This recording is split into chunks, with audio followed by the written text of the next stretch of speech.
آپ حافظ صاحبان سے گزارش ہے آگے آ جائیں، جگہ ہے اس طرف، آگے آ جائیں۔ قاری صاحب آگے تشریف لیں، یہاں جگہ ہے، یہاں ٹیک مل جائے گی آپ کو، ٹیک یہاں لگا لیں، آگے آ جائیں، آگے آ جائیں، ان حضرات کو تھوڑا راستہ دے دیں، آگے آ جائیں، آگے آ جائیں۔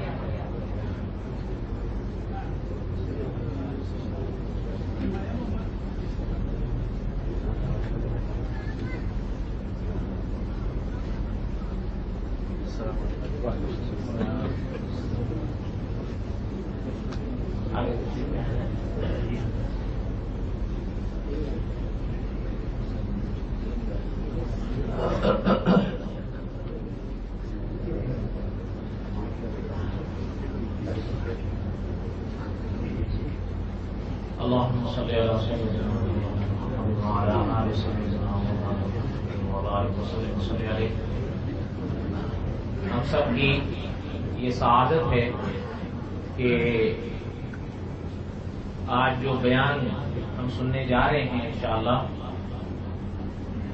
بڑے عرصے سے بیانات تو ہم نے بھی، آپ حضرات نے بھی حضرت کے سنے بالواسطہ، تو خواہش تھی کہ بلا واسطہ سنیں، تو انشاءاللہ آج میں بھی اور آپ بھی بالواسطہ سنیں گے یا بلا واسطہ سنیں گے؟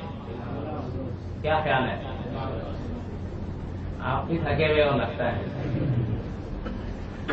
کوئی بات نہیں، کل چھٹی، پتہ نہیں ایسی راتیں پھر کب ملیں، ہے یا نہیں؟ اور ویسے بھی اللہ تعالیٰ کا کرم ہے، اور آپ کو یاد ہوگا جب یہ مدرسہ وہاں بازار میں تھا تو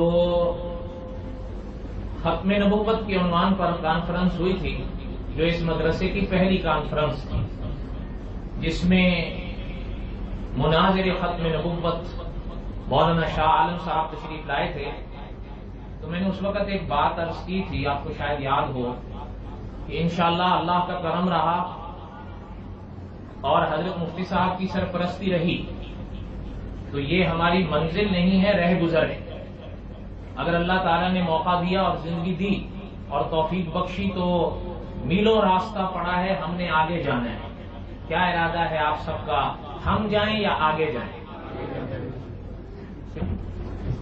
کہ ہمیں پہلے بھی اور ہمیں اب بھی اور انشاءاللہ ہمیں آئندہ بھی، اور بقول محتمم دارالعلوم دیوبند قاری محمد طیب صاحب رحمۃ اللہ علیہ، وہ فرشتہ صورت فرشتہ سیرت، حضرت فرماتے تھے کہ علماء کی ضرورت صرف اس دنیا تلک نہیں، انشاءاللہ جنت میں بھی پڑے۔ کیا خیال ہے؟ حضرت صحیح فرماتے تھے یا نہیں؟ اس لیے یہ کیسے خیال پیدا ہو گیا کہ علماء کی اب ضرورت نہیں؟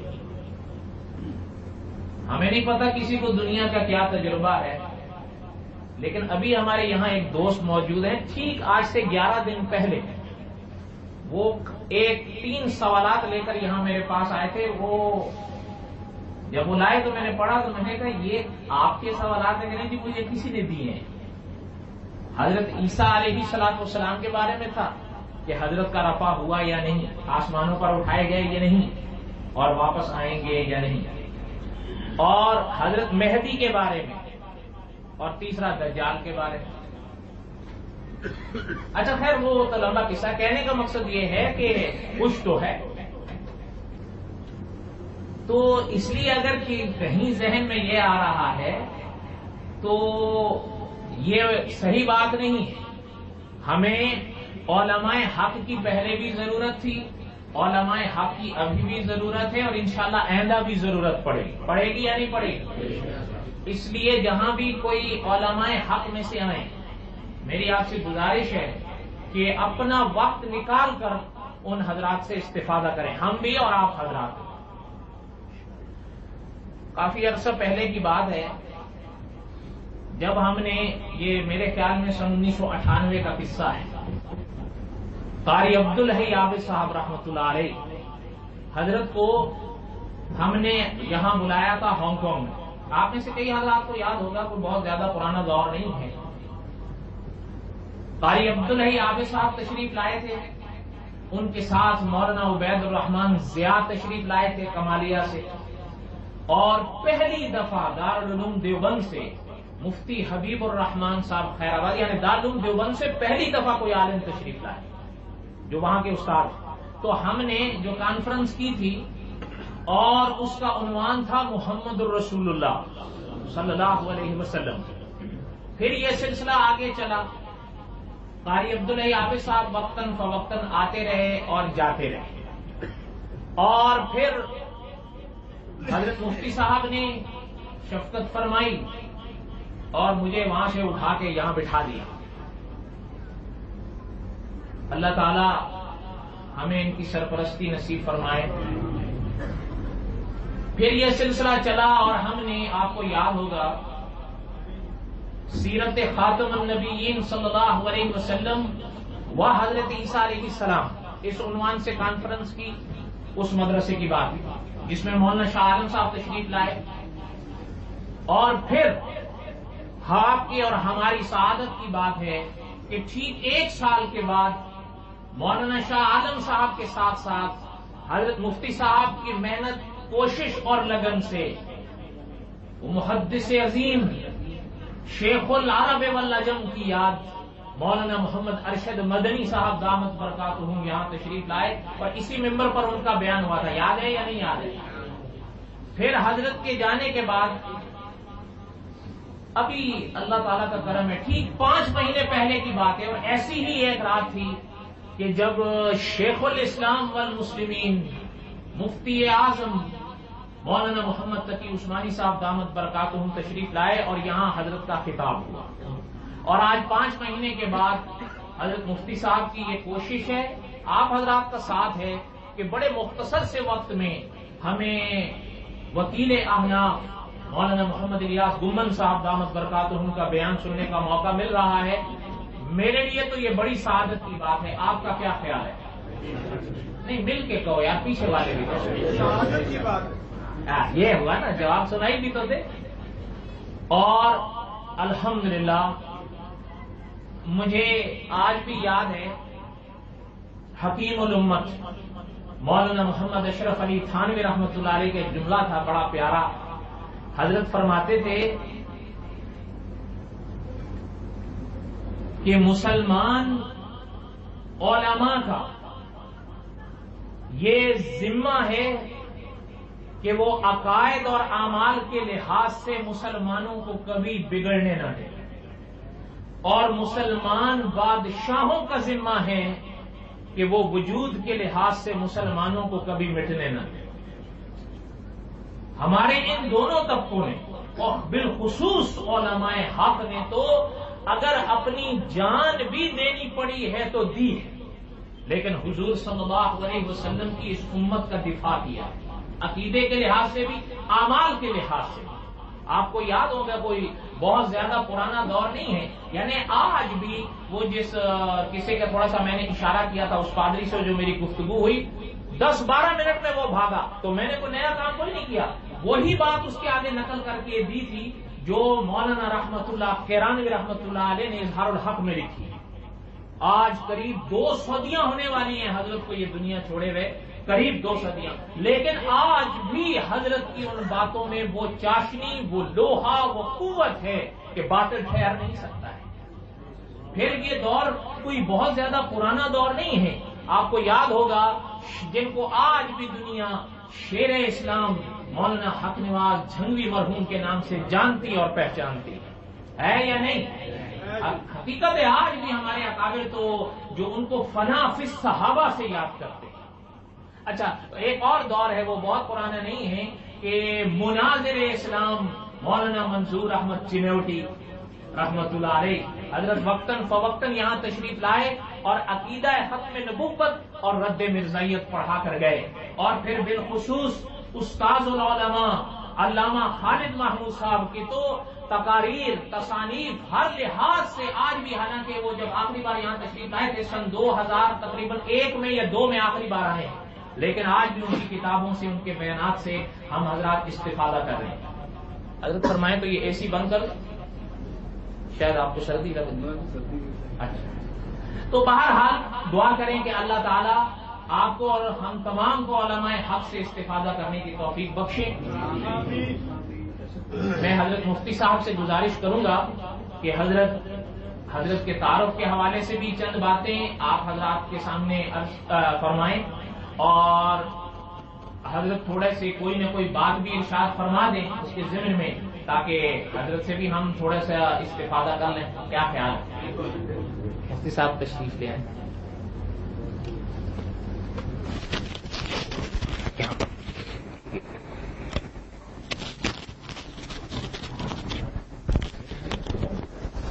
دیکھیں کوئی ایک چلتا رہے، ضرورت ہے۔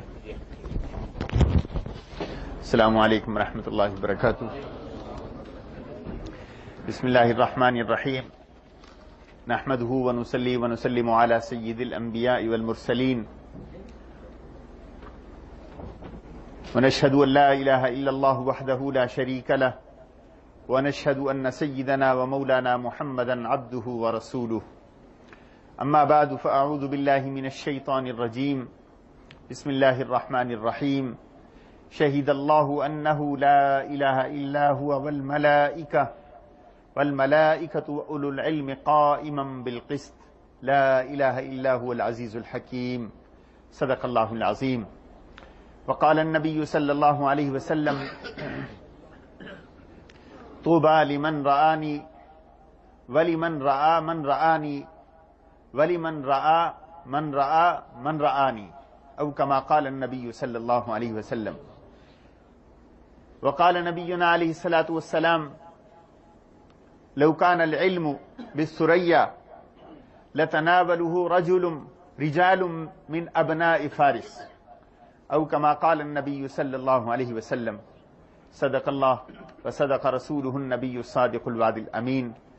قابل ذی وقار مہمان گرامی قدر حضرت مولانا محمد الیاس صاحب مد ظلہ العالی، اور عزیز محمد الیاس، امام محمد الیاس صاحب، امام و خطیب مدرسہ اقرا فاؤنڈیشن چھنوان، اور اساتذہ کرام، ائمہ کرام، اور آپ سب حضرات، اقرا فاؤنڈیشن کے صدر اور اراکین، آج کا یہ پروگرام مولانا الیاس صاحب کا ہے، اور موضوع ہے فضائل و کمالات امام اعظم رحمۃ اللہ علیہ۔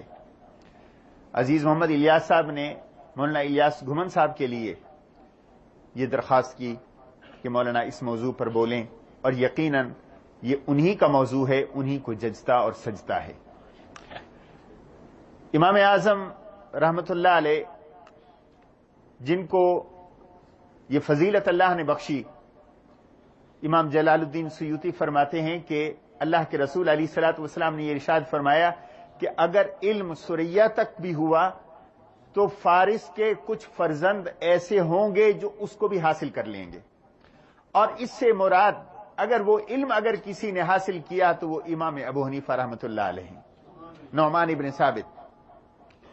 اللہ کے رسول علیہ الصلوۃ والسلام کی یہ بھی حدیث میں نے آپ کے سامنے تلاوت کی، حضور نے فرمایا مبارکباد کے مستحق ہیں وہ اور خوش قسمت ہیں وہ جنہوں نے مجھے دیکھا، اور خوش قسمت ہیں وہ جنہوں نے ان کو دیکھا جنہوں نے مجھے دیکھا، اور خوش قسمت ہیں وہ جنہوں نے ان کو دیکھا جنہوں نے میرے صحابہ کو، اور صحابہ کے بعد جنہوں نے میرے تابعین کو دیکھا، ان کے لیے بھی خوش قسمتی اور مبارکباد ہے۔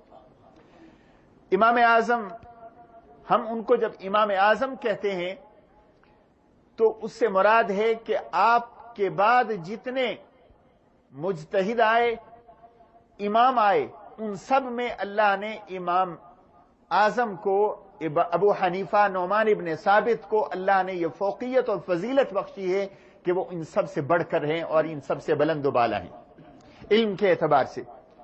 کچھ لوگ چھوٹی ذہنیت کے ہوتے ہیں، وہ امام اعظم کے مقابلے میں اللہ کے رسول علیہ الصلوۃ والسلام کی شخصیت کو پیش کر کے لوگوں کو یہ غلط فہمی پیدا کرانے کی کوشش کرتے ہیں کہ دیکھیں جی امام اعظم تو اللہ کے رسول علیہ الصلوۃ والسلام ہیں، اور یہ نعمان ابن ثابت کو امام اعظم کہتے ہیں۔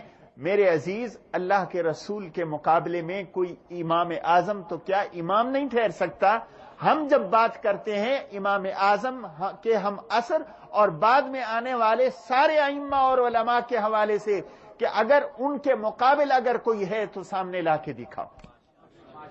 تو امام اعظم امام ہیں اہل سنت والجماعت کے، اور اپنے بعد آنے والے سارے علماء کے، مجتہدین کے، صلحاء کے، اور یہ ٹائٹل قیامت تک انشاءاللہ امام نعمان ابن ثابت کے پاس ہے. اللہ نے دین کا کام جو امام اعظم سے لیا وہ حضرت شیخ بڑی تفصیل کے ساتھ آپ کو بتائیں گے، لیکن ان کی شخصیت کا جو تعارف ہے وہ اتنے مختصر وقت میں ممکن نہیں. اللہ نے زہد بھی دیا، عبادت کا ذوق بھی دیا. تاریخ لکھنے والے لکھتے ہیں کہ امام اعظم راتوں کو اٹھ کر اس طرح روتے تھے اللہ کے خوف سے اور اللہ کی عبادت میں کہ ہمسائے آپ کے رونے کی آواز سنتے تھے. یہ خشیت اور خوف اور للہیت امام اعظم کو اللہ نے نصیب فرمائی، جو اللہ کے ڈر سے رات کے اس لمحے میں جب ہر کوئی سو جاتا ہے اس قدر ڈرتا ہے. کیا اس شخص سے یہ ممکن ہے کہ وہ کوئی ایسی بات امت کے سامنے پیش کرے کہ تم اللہ کے رسول کے قول کو، فرمان کو ایک طرف رکھ دو، میں یہ جو کہہ رہا ہوں تم اس کو مان دو. جو اللہ سے اس قدر ڈرے اور روتے روتے اس کی رات گزر جائے، آنکھیں سوج جائیں، آنکھوں سے پانی بہ پڑے، اس شخص سے تم امید رکھتے ہو کہ وہ اللہ کی مخلوق کے سامنے، اللہ کے پیغمبر کی امت کے سامنے کہے کہ تم میری یہ بات مان لو، اللہ کے رسول کی بات کو چھوڑ دو.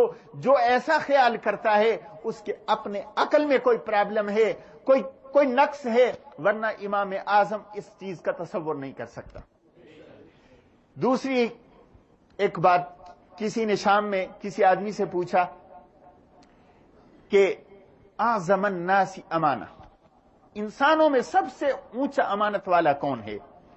انہوں نے کہا کہ اگر امانت کے اعتبار سے سب سے بلند مرتبہ کسی کو دیکھنا ہو تو نعمان ابن ثابت کو دیکھو. دلیل یہ ہے کہ بادشاہ اس کو بلاتا ہے، کہتا ہے خزانے کی یہ چابیاں لو اور یہ ذمہ داری اپنے سپرد لو، تمہارے سپرد کی جا رہی ہے، تم اس کو اٹھاؤ، اپنے کندھوں پہ اٹھاؤ، ورنہ اپنی کمر پہ در کھانے کے لیے تیار ہو جاؤ. امام اعظم امام ابو حنیفہ کہتا ہے میں اپنی کمر پہ درے کھانے کے لیے تیار ہوں، مجھے انسان کا عذاب برداشت ہو جاتا ہے، میں انسانوں کے اور بیت المال کے خزانوں کی چابیاں لے کے قیامت کے دن اللہ کے عذاب کا سامنا نہیں کر سکتا. جو امانت میں اس قدر محتاط ہو، کیا مجھے اور آپ کو یہ توقع ہے اگر خزانے کی چابیاں وہ لے بھی لیتے تو کیا اس میں کوئی گڑبڑ کرتے؟ لیکن نہیں. اتہام سے بھی بچنے کے لیے، اس ذمہ داری سے بچنے کے لیے کہا کہ کمر پہ مار تو کھا لوں گا دنیا کے اندر، مگر اللہ کے ہاں مسئولیت کا سامنا میں نہیں کر سکتا. اس سے بڑھ کر کون امین ہو سکتا ہے جو لوگوں اور دنیا کے اندر بادشاہ کے خزانوں کی چابیاں قبول نہ کرے اور اپنے آپ کو دنیا کی مصیبت کے اندر ڈالنا پسند کر لے؟ کیا وہ اللہ کے پیغمبر کی حدیث کے سامنے اپنا کوئی قول پیش کر سکتا ہے؟ اللہ نے وسعت یہ دی. وسعت کا یہ عالم تھا. کس شخص نے آ کے کہا کہ ایک شخص ہے لا يخاف الجنہ لا يخاف النار ولا يرجو الجنہ، کہ ایک شخص ہے جو جنت کی امید نہیں رکھتا، جہنم کا خوف نہیں رکھتا، اور یحب الفتنہ، فتنے کو پسند کرتا ہے، یبغض الحق، حق کو ناپسند کرتا ہے، یصلی بلا رکوع و سجود، نماز صلاۃ ادا کرتا ہے بغیر رکوع اور سجود کے. بھلا یہ شخص کیسا ہے؟ امام اعظم کے پاس یہ سوال آیا، وَيَشْهَدُ بِمَا لَا يَرَى، اور شہادت اس بات کی دیتا ہے جو دیکھا ہی نہیں اس نے. تو شاگردوں نے کہا یہ تو علامات ہیں کفر کی. امام اعظم نے فرمایا نہیں، یہ علامات کفر کی نہیں، یہ اللہ کے ولیوں میں سے بڑا ولی ہے۔ میں کیسے؟ علامات تو یہ اچھی نہیں۔ فرمایا میں تمہیں بتاتا ہوں، جو یہ کہا جا رہا ہے کہ لا یرجو الجنہ ولا یخاف النار، کہ وہ جنت کی امید نہیں رکھتا، جہنم کا ڈر نہیں رکھتا، وہ جنت کی نہیں، وہ جنت کے رب کی امید رکھتا ہے، اور وہ جہنم سے نہیں، جہنم کے رب کا خوف اپنے دل کے اندر رکھتا ہے۔ اور یشہد بما لا یرا، جو چیز اس نے دیکھی نہیں اس کی گواہی کا مطلب ہے کہ وہ اللہ کی گواہی دیتا ہے کہ اس کے بغیر معبود نہیں، اس کو کسی نے نہیں دیکھا۔ جنت کی گواہی دیتا ہے، اس کو کسی نے نہیں دیکھا۔ جہنم کی گواہی دیتا ہے، اس کو کسی نے نہیں دیکھا۔ یہ مراد ہے یاکل المیتا، اور یہ علامت کہ وہ مردار کھاتا ہے، وہ مچھلی کھاتا ہے جس کو اللہ کے رسول نے حلال قرار دیا ہے۔ اور یبغض الحق، جو تم کہہ رہے ہو کہ وہ حق کو ناپسند کرتا ہے، وہ حق سے مراد موت ہے۔ موت کو ایک انسان ہونے کی حیثیت سے کوشش کرتا ہے کہ اس سے دور بھاگے۔ یحب الفتنہ، فتنے کو پسند کرتا ہے۔ فتنے سے مراد اولاد اور مال ہے، جو ہر انسان کے لیے اس کے اندر کشش ہے۔ اور ایک اور لفظ تھا یصدق الیہود والنصارى، یہود و نصارہ کی تصدیق کرتا ہے۔ فرمایا وہ یہ تصدیق کرتا ہے، قرآن کہتا ہے قالت الیہود لیست النصارى علی شیء وقالت النصارى لیست الیہود علی شیء، کہ یہود یہ کہتے ہیں کہ نصارہ کسی چیز پر نہیں، اور نصارہ یہ کہتے ہیں یہود کسی چیز پر نہیں۔ اس معاملے میں ان کی تصدیق کرتا ہے، نہ یہود حق پر ہیں نہ نصارہ حق پر ہیں۔ حق پر ہے تو اللہ کے رسول علیہ الصلوۃ والسلام کی ذات ہے، اور آپ کی امت ہے، آپ کا چھوڑا ہوا دین ہے، یہ مراد ہے۔ تو جو اس قدر محتاط ہو دین کے معاملے میں، اور کسی شخص پر فتویٰ لگانے کے معاملے میں، کہ اگر اس کے اندر کوئی بھی آثار ہیں یا تعویل ہو سکتی ہے کہ وہ اسلام کے دائرے کے اندر رہے، اس شخص کے متعلق یہ ذہن دینا اور یہ سوچ دینا کہ جناب اللہ کے رسول تو یہ فرماتے ہیں، امام ابو حنیفہ یہ کہتے ہیں، یہ انتہائی نادانی ہے، یہ نادان ہیں۔ اور پھر ایک بات کر کے میں ختم کرتا ہوں، دنیا کے بادشاہوں کو آپ نے دیکھا، بڑے بڑے محلات بناتے ہیں، بڑی بڑی آثار چھوڑ کے جاتے ہیں۔ قربان جاؤں امام ابو حنیفہ پر، یہ بادشاہوں کے آثار ختم ہو جاتے ہیں۔ امام ابو حنیفہ رحمت اللہ علیہ جو عمل چھوڑ کے گئے، جو تحقیق چھوڑ کے گئے، جو ریسرچ چھوڑ کے گئے، آج مشرق سے لے کے مغرب تک، شمال سے لے کے جنوب تک مسلمان جو امام ابو حنیفہ کو فالو کر رہا ہے، وہ جب وضو کر رہا ہے تو امام ابو حنیفہ کی ریسرچ کے مطابق کر رہا ہے، وہ جب ہاتھ اٹھا رہا ہے تو دیکھ رہا ہے کہ امام ابو حنیفہ نے کیسے کیا۔ میں قربان جاؤں امام ابو حنیفہ، آج تو موجود نہیں، صدیوں سے لاکھوں نہیں، کروڑوں نہیں، اربوں مسلمان جو تو نے تحقیق کر کے ہمیں سبق دیا کہ اللہ کے رسول کی یہ سنت ہے، آج وہ سبق زندہ ہے اور قیامت تک تیرا دیا ہوا سبق زندہ رہے گا۔ تو ہمارا بادشاہوں سے بڑھ کر بادشاہ ہے، تو ہمارا اماموں سے بڑھ کر امام ہے۔ تجھ کو امام اعظم نہ کہیں تو اور کون ہے جس کو امام اعظم کہا جائے؟ تو یہی امام اعظم ہیں جو میری بھی آپ کی محبتوں کے مرجع ہیں، اور یہ میرا فرض ہے کہ جس کی تحقیق نے آج تک علماء کو اس پر قائم رکھے ہوئے ہے کہ جو وہ تحقیق کر کے گیا وہ مبنی بر صداقت تھی، وہ وہ عین سنت رسول صلی اللہ علیہ وسلم تھی۔ اللہ تعالیٰ مجھے بھی آپ کو امام اعظم کے ساتھ وہ محبت اور وہ تعلق نصیب فرمائے، اور قیامت کے دن میرا اور آپ کا حشر امام اعظم کے ساتھ اللہ کے رسول صلی اللہ علیہ وسلم کی جھنڈے کے نیچے ہو، اور حوض کوثر پر ہم سب کا اجتماع ہو۔ میں دعوت دوں گا مولانا الیاس گھومن صاحب کو، جنہوں نے اپنی جوانی امام ابو حنیفہ رحمۃ اللہ علیہ کے فقہ اور تحقیق کی حقانیت کو ثابت کرنے میں صرف کی ہے، اور یہ آج کے جدید انداز میں، جدید دور میں جدید انداز سے جو لوگ شبہات پیدا کرتے ہیں لوگوں کے ذہنوں کے اندر، وہ دراصل نہ حدیث کے خادم ہیں، نہ کسی اور نیکی کے ان سے ارتکاب یا توقع کی جاتی ہے۔ جس انداز سے وہ دین کو پیش کرتے ہیں، مولانا نے جو خدمت سر انجام دی ہے جدید انداز سے میڈیا کے ذریعے، اللہ تعالیٰ ان کی اس کاوشوں کو شرف قبولیت نصیب فرمائے اور مزید ان کو ترقی نصیب فرمائے، اور حق کو اللہ بول بالا نصیب فرمائے. میں بلا تاخیر دعوت دیتا ہوں حضرت مولانا الیاس گمن صاحب کو، وہ تشریف لائیں اور امام اعظم کی عظمت پر بیان فرمائیں.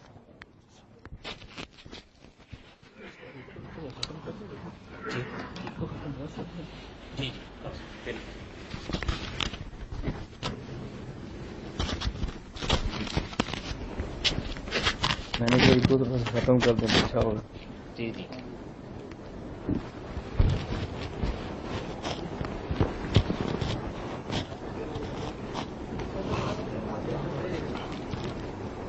بیٹھ جائیں گے، ان کو سیٹ تو کرنے دو نا.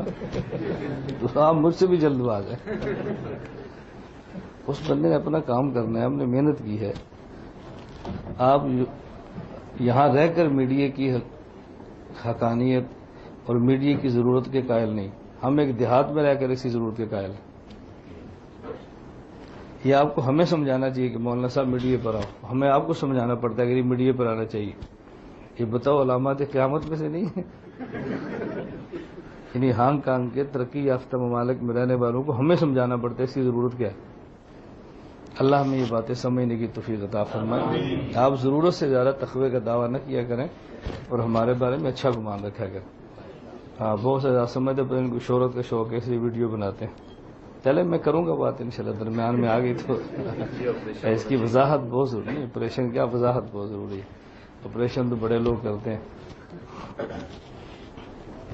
الحمد للہ نحمدہ ونستعینہ ونستغفرہ ونؤمن بہ ونتوکل علیہ ونعوذ باللہ من شرور انفسنا ومن سیئات اعمالنا من یهده اللہ فلا مضل له ومن یضلل فلا ہادی له ونشهد ان لا الہ الا اللہ وحدہ لا شریک له ونشهد ان سیدنا ومولانا محمدا عبدہ ورسولہ. اما بعد فاعوذ باللہ من الشیطان الرجیم. بسم اللہ الرحمن الرحیم. اليوم اکملت لکم دینکم. اللہم صلی علی محمد وعلی آل محمد کما صلیت علی ابراہیم وعلی آل ابراہیم انک حمید مجید. اللہم بارک علی محمد وعلی آل محمد کما بارکت علی ابراہیم وعلی آل ابراہیم انک حمید مجید. میں سب سے پہلے تو اس مجلس میں بے حد مشکور اور ممنون ہوں مفتی ارشد صاحب کا اور پھر مولانا الیاس صاحب کا. مفتی صاحب اس لیے کہ میرے آنے کا سبب بنے ہیں اور یہ اس لیے کہ آپ کی اور میری ملاقات کا ذریعہ بنے. جو انسان نیکی کرے اس کا شکریہ ادا کرنا اس کا حق ہے. اس میں آدمی کو بخل سے کام نہیں لینا چاہیے، یہ ان کا حق بنتا ہے. بعض حضرات اس کو ٹی سی سے تعبیر کرتے ہیں. یہ ٹی سی نہیں ہے، یہ حق ہے.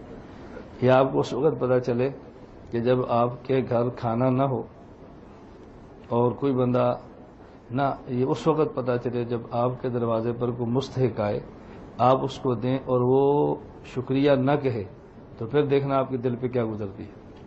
پھر آپ نے کہنا نہیں ہم شکریہ کی ضرورت نہیں ہے، لیکن کہتا تو کیا فرق پڑتا ہے، اتنا تو کہنا چاہیے نا شکریہ. تو جب تک انسان پر بیتے نا اس وقت سمجھ نہیں آتی کہ اس کی ضرورت کتنی ہے اور یہ حق ہے. اللہ ہمیں یہ باتیں سمجھنے کی توفیق عطا فرمائے.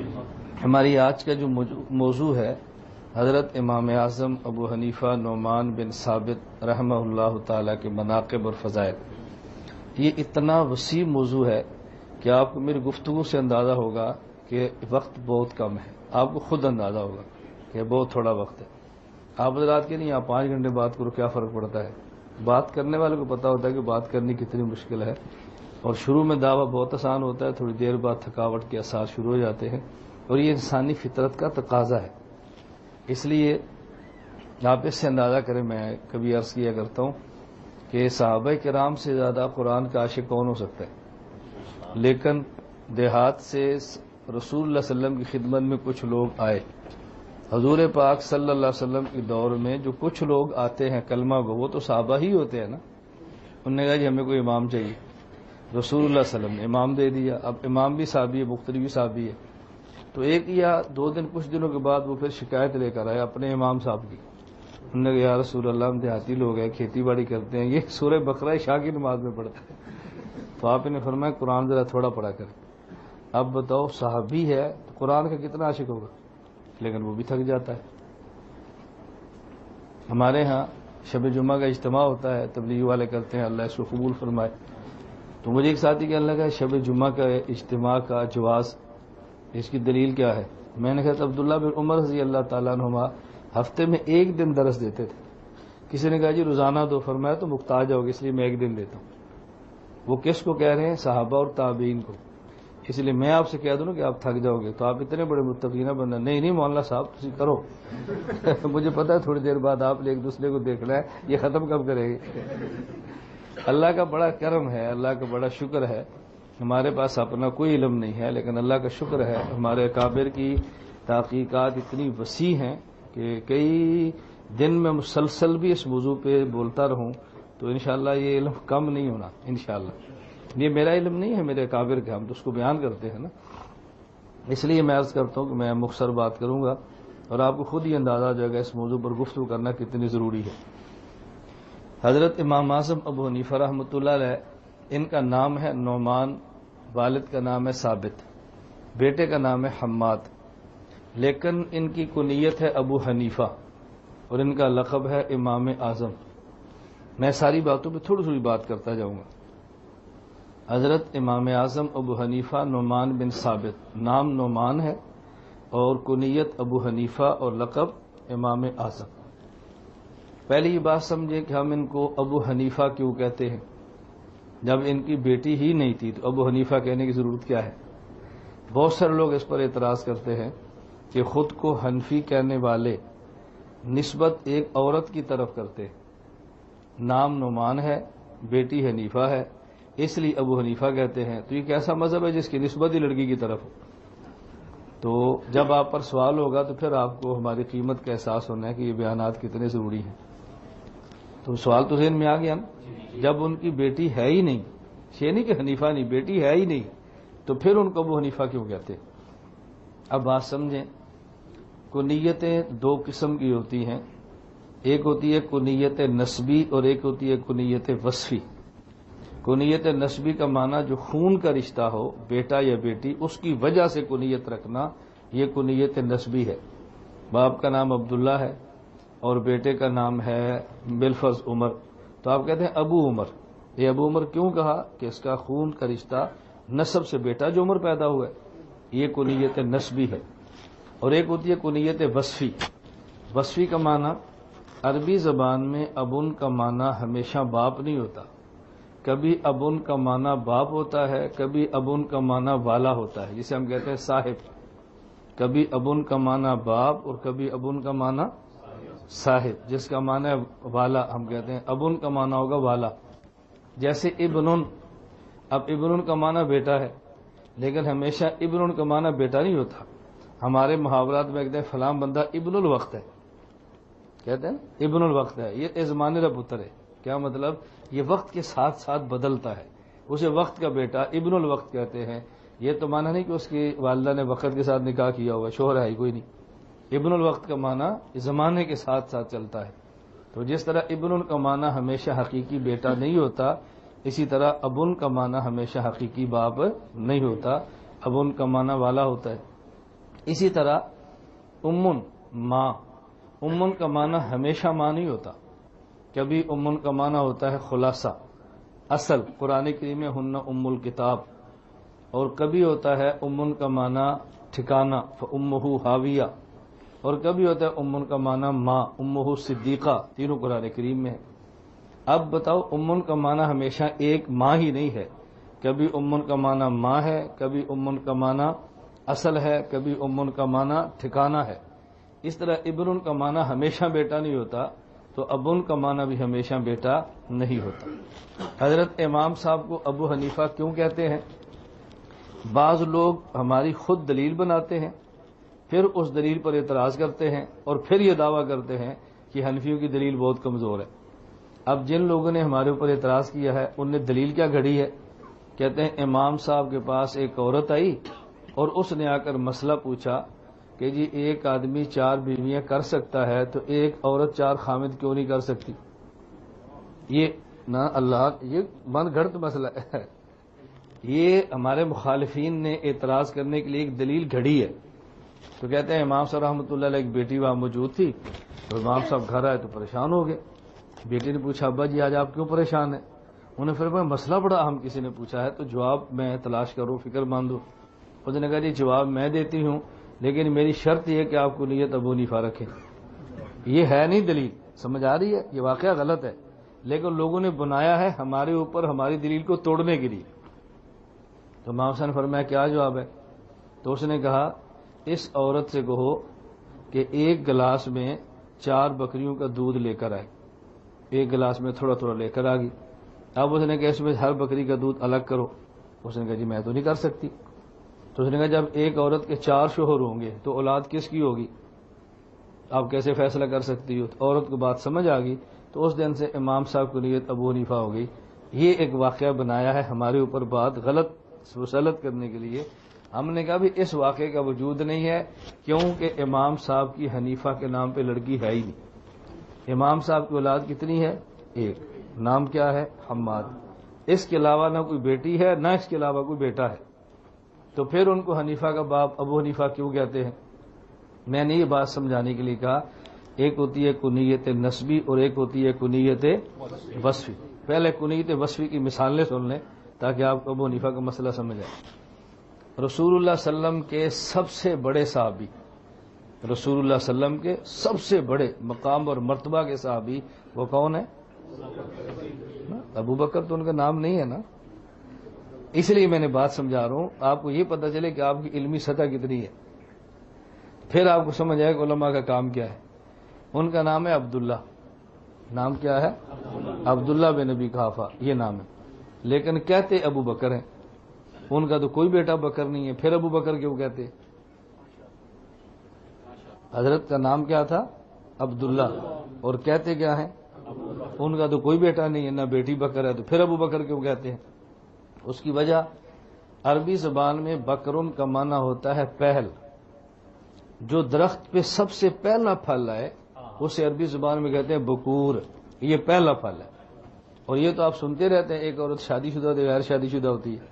شادی شدہ کہتے ہیں سیبہ اور غیر شادی شدہ کو باکرہ۔ جس کے بار پہلی بار خامن جائے، پہلے اس کے پاس خامن نہ گیا ہو، اسے کہتے ہیں باکرہ۔ یہ مسائل ہیں، اس میں جھجکا نہ کرو۔ ہماری قوم کا المیہ کیا ہے؟ بلیو پرنٹ فلم دیکھ لے تو نہیں شرم آتی؟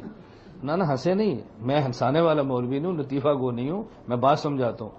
بلیو پرنٹ فلم دیکھ لیں تو شرم نہیں آتی، اور مولوی ممبر رسول پہ حوروں کا تذکرہ کرے، کہتے کیسا مولوی ہے؟ لے موڑے بیٹھے تو حوراں دی گلاں کردا ہے پیا، عورتاں بیان بیٹھی ہیں، حوروں کا تذکرہ چھیڑا ہوا ہے۔ بھئی حوروں کا تذکرہ اللہ نے قرآن میں کیا ہے، اور کیوں کیا؟ بتانے کے لیے کہ چھپانے کے لیے؟ تو پھر کرنا چاہیے کہ نہیں؟ جو کام نہیں کرنا چاہیے وہ روزانہ کرتے ہیں، اور جو کرنا چاہیے اسے شرم آتی ہے۔ میں اس لیے بات سمجھا رہا ہوں کہ آپ کو تعجب نہ ہو کہ مولانا صاحب کیسی مثالیں دے رہے ہیں، حقائق ہمیں بتانے چاہیے۔ تو بکر ان کا معنی ہے پہل۔ حضرت عبداللہ کو ابو بکر کیوں کہتے ہیں؟ سب سے پہلے بالغ آزاد مردوں میں کلمہ پڑھنے والے حضرت صدیق ہیں، تو ابو بکر ان کا معنی اسلام لانے میں پہل کرنے والا۔ رسول اللہ صلی اللہ علیہ وسلم نے نبی پاک صلی اللہ علیہ وسلم کی بیویاں ساری مطلقہ یا بیوہ ہیں، اور ایسی عورت جو نہ مطلقہ نہ بیوہ، ایسی بچی جس نے پیغمبر کی خدمت میں سب سے پہلے دی ہے، اس کا نام صدیق ہے۔ تو ابو بکر کا معنی پہل کرنے والا۔ رسول اللہ صلی اللہ علیہ وسلم نے مال مانگا ہے تو جس نے سب سے پہلے سارا مال دیا ہے اسے کہتے ہیں ابو بکر، پہل کرنے والا۔ اللہ کے نبی جب مکہ سے معراج کے لیے گئے ہیں اور پھر واپس تشریف لائے ہیں، جس نے سب سے پہلے تصدیق کی ہے اسے کہتے ہیں ابو بکر، پہل کرنے والا۔ جب حضور مکہ سے مدینہ گئے ہیں تو پیغمبر کے ساتھ جس نے ہجرت سب سے پہلے کی ہے اسے کہتے ہیں ابو بکر، پہل کرنے والا۔ رسول اللہ صلی اللہ علیہ وسلم کے ساتھ بدر میں جو سب سے پہلے عرش چھت کے نیچے کھڑا ہے اور پہرا دے رہا ہے اس کا وہ ہے ابو بکر، پہل کرنے والا۔ اللہ کے نبی جب دنیا سے گئے ہیں تو حضور کے مصلی کا پہلا امام ابو بکر ہے، پہل کرنے والا۔ نبی دنیا سے گئے ہیں تو پہلا خلیفہ نبی کے ممبر اور نبی کے مصلی کا وارث ابو بکر، پہل کرنے والا۔ حضور دنیا سے قبر میں گئے ہیں، نبی کے ساتھ سب سے پہلے قبر بنانے والا ابو بکر، پہل کرنے والا۔ حضور قیامت کو اٹھے میں سب سے پہلے حضور کے ساتھ اٹھنے والا ابو بکر، پہل کرنے والا۔ حضور جنت میں جائیں گے تو امت میں سب سے پہلے حضور کے ساتھ جنت میں جانے والا ابو بکر، پہل کرنے والا۔ اب بتاؤ ابو بکر کا معنی بکر کا باپ ہے یا پہل والا ہے؟ اب ابو حنیفہ کا معنی حنیفہ کا باپ نہیں، حنیفہ والا ہے۔ وہ حنیفہ کیا ہے میں وہ سمجھاؤں گا، لیکن پہلے ابو حنیفہ کا معنی سمجھ لیں۔ رسول اللہ صلی اللہ علیہ وسلم کے صحابی ہیں، بڑے مسکین تھے، بڑے غریب تھے، بکریاں چراتے تھے، حضور کی صحبت میں کئی سال گزارے ہیں، اور نبی کریم صلی اللہ علیہ وسلم کی سب سے زیادہ حدیثیں ان کو یاد تھی۔ وہ کون ہے بتاؤ؟ ابو ہریرہ تو نام نہیں تھا نا، نام تھا عبد الرحمن بن صخرہ، اور کہتے کیا ہیں ابو ہریرہ۔ اب ابو ہریرہ کیا ہے؟ ہرۃ عربی زبان میں کہتے ہیں بلی کو، اور ہریرہ کہتے ہیں بلونگڑی کو، بلی کا بچہ، بلی کے بچے کہتے ہیں ہریرہ، چھوٹی سی بلی۔ ان کو ابو ہریرہ کیوں کہتے ہیں؟ کوئی ہریرہ ان کی بیٹی کا نام تھا، یہ بلی کے باپ تھوڑی تھے۔ اب ابو ہریرہ کیوں کہتے ہیں؟ رسول اللہ صلی اللہ علیہ وسلم خدمت میں آئے ہیں، ان کے یہاں یہ بلی تھی ان کے بازو میں، تو نبی صلی اللہ علیہ وسلم نے فرمایا یا ابا ہریرہ۔ یہ ایسا لفظ دنیا کو پسند آیا، آج لوگ نام نہیں جانتے، ابو ہریرہ کے لفظ کو جانتے۔ یہ پیغمبر کے لفظ ہے نا، بعض الفاظ حضور پاک زبان سے کسی صحابی کے لیے فرما دیتے نا تو اس کا دل کرتا تھا کہ لوگ میرا نام نہ لیں، اسی سے پکاریں جو حضور نے فرمایا۔ عشق پیغمبر سے اگر کسی نے کیا ہے نا تو وہ صحابہ ہے، بس باقی تو اس کا کسی کو حصہ ہی مل جائے تو بڑی بات ہے، لیکن نبوت کے ساتھ عشق کا خدا کی قسم حق ادا کیا تو پیغمبر کے صحابہ نے کی۔ رسول اللہ صلی اللہ علیہ وسلم ایک صحابی ہے، ان کا نام ہے حضرت سفینہ رضی اللہ۔ اب سفینہ تو نام نہیں ہے، سفینہ تو کہتے ہیں یہ بحری بیڑے، کشتی کو سفینہ کیوں کہتے ہیں؟ وہ بوجھ بہت اٹھا لیتے تھے، ایک غزوے میں تھے تو بھائی سامان اکٹھا کرو، انہوں نے کہا حضور سارا کپڑے میں ڈالے میں اٹھا لیتا ہوں، تو حضور نے فرمایا ہمارا سفینہ ہے۔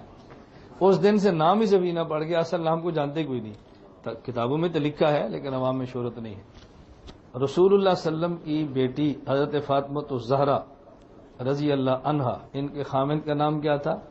حضرت علی، جن کا کنیت ہے ابو تراب۔ تراب کہتے ہیں مٹی کو، کہ ان کے بیٹے کسی کا نام تراب نہیں ہے، کسی بیٹی کا نام تراب نہیں ہے۔ پہلے بیٹے کا نام حسن، دوسرے کا نام حسین، تیسرے کا نام، بس علم ختم ہو گیا۔ ان پڑھ ایسی ہے نا، تسی تو پڑھ لی ہو نا، اپنا علم دیکھو اور ہمیں ان پڑھ کہتے ہو، پھر سوچا کرو کہ ہم کن کو ان پڑھ کہتے ہیں۔ یقین کریں کہ مجھے تعجب ہوتا ہے جب لوگ علماء کو ان پڑھ کہتے ہیں، اس لیے میں ایسی ایسی باتیں کرتا رہتا ہوں کہ آپ کو یہ پتہ چلے کہ آپ کتنے صاحب علم ہیں اور آپ کا نالج کتنا وسیع ہے۔ یہ باتیں سمجھانی چاہیے، یہ بہت ضروری ہوتا ہے سمجھانا۔ جب آپ کے دماغ میں یہ بات بیٹھ گئی نا کہ آپ کے علماء عالم ہیں اور آپ کچھ نہیں ہیں، میں خدا کی قسم اٹھا کر کہتا ہوں آپ کبھی گمراہ نہیں ہوں۔ قسم سے بڑی بات کیا ہے؟ گمراہی کب ہوتی ہے؟ ٹھیک ہے مفتی صاحب نے درس نظامی کیا، ٹھیک ہے مولانا نے کیا، ٹھیک ہے کیا ہے، لیکن میں بھی ان پڑھ تو نہیں ہوں، بیوقوف تو نہیں ہوں، میں نے پی ایچ ڈی کی ہے، ایم اے کی ہے، میری آپ کیا سمجھتے ہیں؟ یہ گمراہی کی پہلی سیڑھی ہے۔ حکیم الامت مولانا شرف علی تھانوی رحمۃ اللہ علیہ نے ایک مرتبہ بیان فرمایا، اور بیان کافی علمی اور مشکل تھا۔ حضرت جب بیان سے فارغ ہوئے، عوام کو سمجھ نہیں آیا، تو ایک مولانا صاحب بیٹھے تھے اسٹیج پہ، انہوں نے کہا حضرت آپ نے اتنا مشکل بیان فرمایا کہ عوام کو سمجھ نہیں آیا، ایسا بیان کرنے کا کیا فائدہ عوام میں؟ حضرت فرمان لگے سمجھ آ گیا تو اچھا، نہیں سمجھ آیا تو بہت اچھا۔ اس نے کہا جی ہمیں تو یہ جملہ بھی سمجھ نہیں آیا بیان سمجھ آ گیا ان کو تو اچھا، نہیں سمجھ آیا تو بہت اچھا۔ انہوں نے کہا حضرت ہمیں تو آپ کا جملہ بھی سمجھ نہیں آیا۔ حکیم الامت ہے نا وہ، تو حکیم الامت۔ حضرت تھانی فرمانے لگے اگر اس عوام کو آج کا بیان سمجھ آ گیا تو اچھا کہ ان کو میرا مسئلہ سمجھ آ گیا، نہیں سمجھ آیا تو بہت اچھا۔ کیا مطلب؟ اب یہ گمراہ نہیں ہوں گے، کیوں؟ ان کا ذہن بن گیا ہے کہ مولوی اشرف علی اتنا بڑا عالم ہے، ہم اس کا بیان سمجھ بھی نہیں سکتے۔ اب یہ دائیں بائیں نہیں جائیں گے، ان کے علم ہے کہ ہمارا مولوی بہت بڑا مولوی ہے۔ یہ جاتے کب ہیں؟ آخر جی ذاکر نائک مذہبی اسکالر ہے، معمولی بات تو نہیں ہے، ہزارہ بندے ان کو سنتے ہیں، اب کیسی بات مولوی صاحب کرتے ہیں؟ اب یہ گمراہی کے دروازے شروع ہو رہے ہیں۔ جوید احمد غامدی کوئی چھوٹا آدمی ہے، دیکھو نظریاتی کونسل میں رکن ہے اور بڑے بڑے یونیورسٹی کے ڈین اس کے شاگرد ہیں، تو کوئی چھوٹا بندہ ہے؟ تو اب یہ گمراہی کے دروازے شروع ہو رہے ہیں۔ اور جب آپ کا ذہن بن جائے کہ جو ہمارے پاس عالم ہے اس کی دنیا میں مثال نہیں ہے، گمراہ ہوں گے؟ نہیں ہوں گے۔ میں ساتھیوں کہا کرتا ہوں کہ ہمارے لوگ بہت پریشان ہوتے ہیں، وہ جی فلاں ملک ہے ایجادات میں بہت آگے نکل گیا ہے، بہت نکل گیا ہے، بڑی ترقی کر رہی ہے، مسلمان بہت پیچھے رہ گیا، مولوی صاحب وہ چاند تے پڑ گئے نے، لوٹے تے استنجے دیاں گلاں کر دیو، کچھ اگے بھی ودو۔ میں نے کہا وہ چاند پر گئے ہیں، اور ہمارا چاند عرش پر گیا ہے. نہیں سمجھے؟ وہ چاند پر گیا اور ہمارا چاند اتنی ترقی کی مثال کو دے سکتا ہے. دنیا کی تیز رفتار سواری ہم چیلنج سے کہتے ہیں کوئی ترقی یافتہ ملک بتائے ان کا جہاز کتنا جاتا ہے. ٹھیک ہے، آواز سے اتنے گنے تیز چلتا ہوگا، ہم نے مان لیا، لیکن ہمارے حضور جس سواری پر گئے ہیں نا اسے کیا کہتے ہیں؟ براق. رفتار کتنی ہے؟ جہاں نگاہ پڑتی ہے وہاں قدم پڑتا ہے. ایسی ترقی کسی نے کی ہے؟ تو پھر آپ دل چھوٹا کیوں کرتے ہیں؟ پھر کیوں دل چھوٹا کرتے ہیں؟ اپنی ترقی بتاؤ بھئی، ہم کون ہیں، ہم کہاں تک پہنچے ہیں. تم نہیں پہنچ سکتے جہاں تک ہم پہنچے ہیں، یہ باتیں بتایا کرو. ہر بندہ چاند پہ گیا ہے یا ان کے 2-4 بندے گئے ہیں؟ ہر بندہ تو نہیں گیا نا، ان کے 2-4 گئے ہیں نا. تو ہر بندہ عرش پہ تھوڑا جائے گا. ہم جس کے مرید ہیں وہ گیا ہے، ہم جس کے امتی ہیں وہ گیا ہے. تو بڑوں نے جانا ہے، سب نے تھوڑی جانا ہوتا ہے. ہم کہتے ہیں کہ مثال پیش کرے، کوئی نہیں کر سکتا. میں اس سے اگلا جملہ کہتا ہوں، اللہ کرے آپ کے ایمان کو جوش ہے. میں یہ بات کہتا ہوں، لوگ کہتے ہیں فلاں چاند پہ گیا ہے، میں کہتا ہوں ہم جس کی امتی ہے چاند اس کے پاس آیا ہے. چاند پہ جانا آسان ہے، چاند کو ٹکڑے کر کے بلانا بہت مشکل ہے. ہمارے پیغمبر نے یہ کچھ کیا ہے. اب تو ہمارا کوئی مقابلہ کر سکتا ہے؟ پھر آپ کیوں دل چھوٹا کرتے؟ کبھی لباس خراب ہو رہا ہے، کبھی شکلیں بگاڑی جا رہی ہیں، کیوں؟ فلاں ایسا ہے، فلاں ایسا ہے. اور بابا کچھ حیا کرو. کس نبی کا لباس ہے ہمارا؟ کس پیغمبر کا چہرہ ہمارا؟ ہمیں چہرہ بدلنا چاہیے. کیسی بات کرتے ہیں؟ اس لیے میں عرض کرتا ہوں کہ آپ فیصلے کرو کہ ہم چہرہ حضور والا بنائیں گے. سب نیت کرتے ہو کہ نہیں؟ نیت تو کرو نا. جن کی داڑھی ہے وہ کہتا ہے عرفان انشاءاللہ، تو اور کتنی کی داڑھی لمبی کرنی ہے؟ انشاءاللہ اتنی کافی ہے. ہم تو ہیں ہی مٹھی والے. ہم داڑھی کتنی رکھتے ہیں؟ مٹھی داڑھی سنت ہے. مٹھی سے بات تینوں طرف سے بال لینا یہ بھی سنت ہے. کبھی دھوکے میں نہ پڑنا. مٹھی سے بڑی داڑھی کی گنجائش ہے، لیکن مستحب اور مسنون داڑھی مٹھی ہے. وہ تو پھر دلائل کا مسئلہ اپنی جگہ پر ہے نا. ہم تو صحیح بخاری پڑھتے ہیں، دائیں بائیں ہم بھی اتنی جلدی نہیں جاتے. اگلے کا روب توڑتے ہیں بھی. جو تجھے مان ہے نا اس کتابوں کے اندر ہمارے مسئلے موجود ہیں. خیر بات لمبی نہ ہو. میں صرف یہ بات عرض کر رہا تھا کہ حضرت علی کے بیٹے حسن، اس کے بعد حسین، اس کے بعد محسن، حضرت علی کے 3 بیٹے رضی اللہ تعالی عنہم.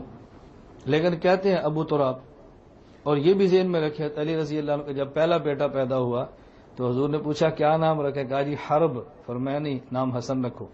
حرب کا معنی جنگ ہے، حسن کا معنی سلو ہے.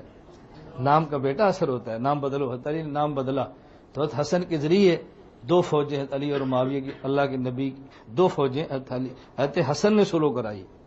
اب دیکھو نبی نے نام حرب بدل کے حسن رکھا نا، نتیجہ کیا نکلا؟ جنگجو نہیں، یہ سلو والے بنے. تو نام رکھا کرو. نام کا بہت بڑا اثر ہوتا ہے، بہت بڑا اثر ہوتا ہے. ہمارے حضرات اس پر غور نہیں کرتے، اور اگر کوئی سی کا ارادہ کرے بھی نا تو نام پوچھ لیتے ہیں اپنی نانی سے، ماں نہ پوچھ لیتے ہیں ہم سے.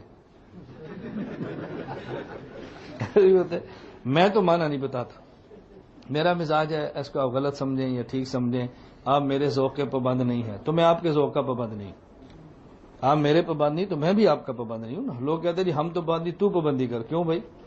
ہم آپ کے امام ہیں، آپ کی مقتدی تو نہیں ہے. ہم ڈبے نہیں، ہم انجن ہیں.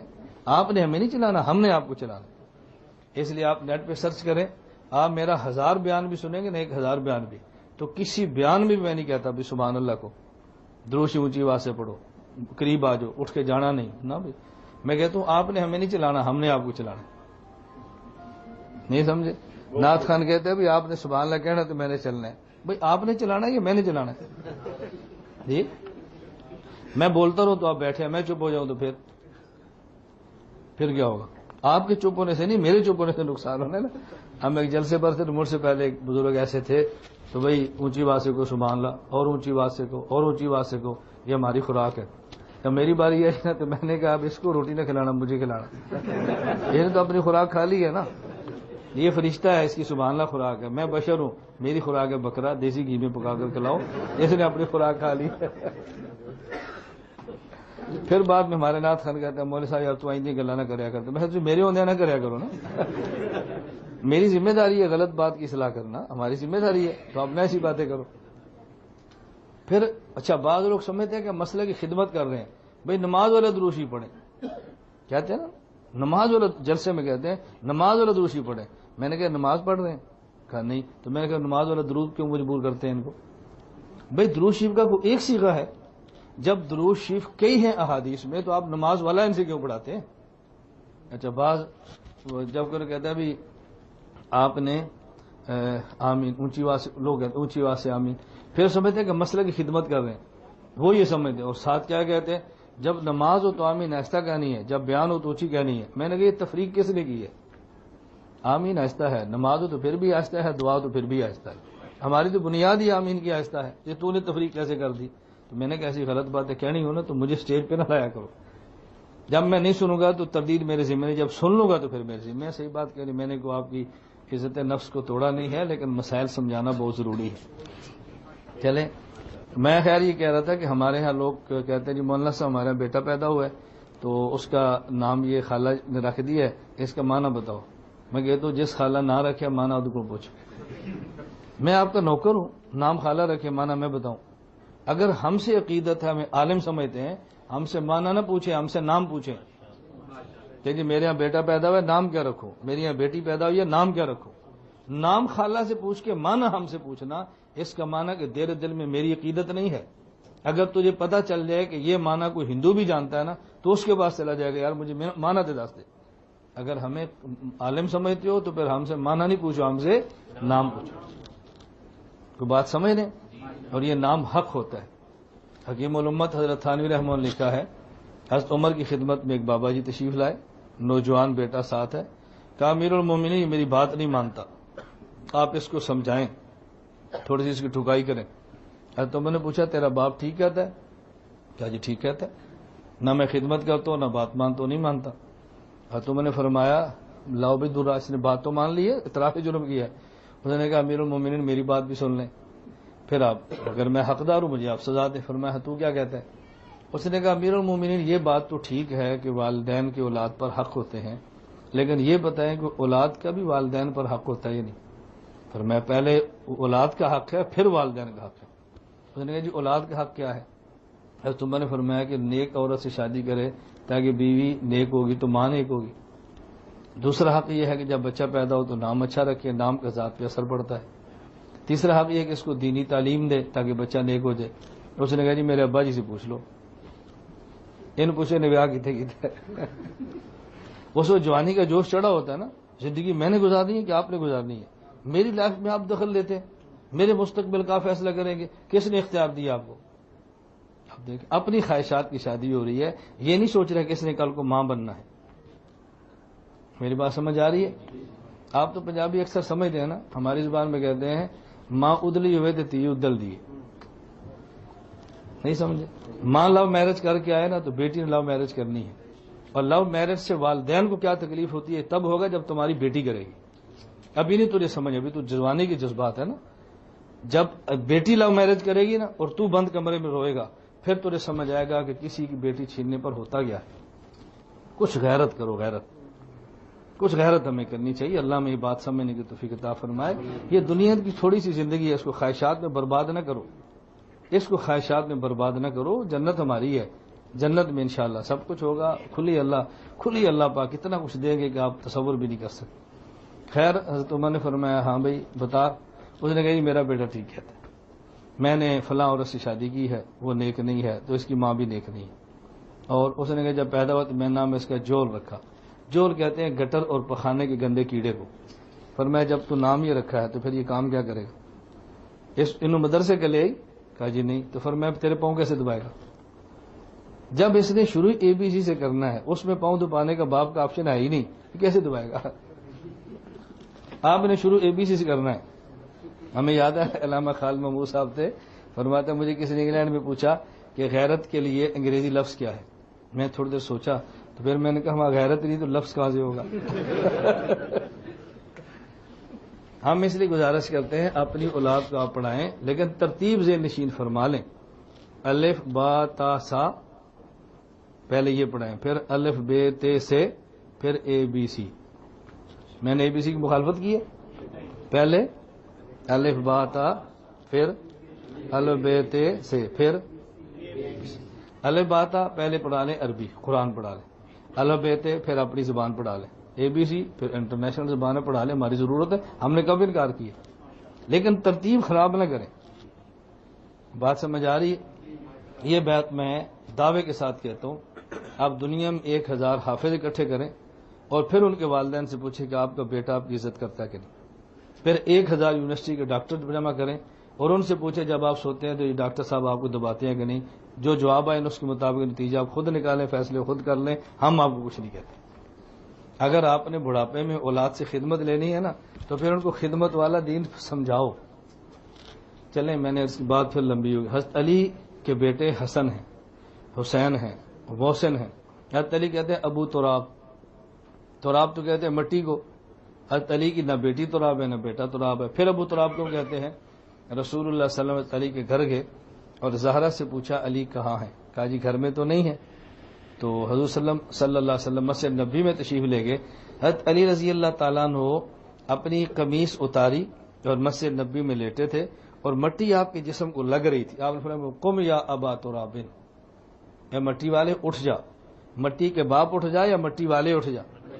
تو جس طرح نام صدیق ہے کہتے ابو بکر ہیں پہل کرنے والا، نام عبد الرحمن ہے کہتے ابو ہریرہ بلی کے بچے والا، نام علی کہتے ابو تراب ہے مٹی والا، نام نعمان ہے کہتے ابو حنیفہ حنیفہ والا. حنیفہ اور حنیفہ والا کیوں کہتے ہیں؟ اب ذرا اس کو بات سمجھیں. حنیفہ کا معنی کیا ہے؟ قرآن کریم نے حضرت ابراہیم علیہ السلام کے لیے بطور وصف کے لفظ حنیف استعمال کیا ہے. ابراہیم واتبع ملت ابراہیم حنیفہ، ابراہیم حنیف تھے. حنیف اسے کہتے ہیں جو باطل سے بالکل الگ ہو، جس میں باطل کا شبہ بھی نہ ہو.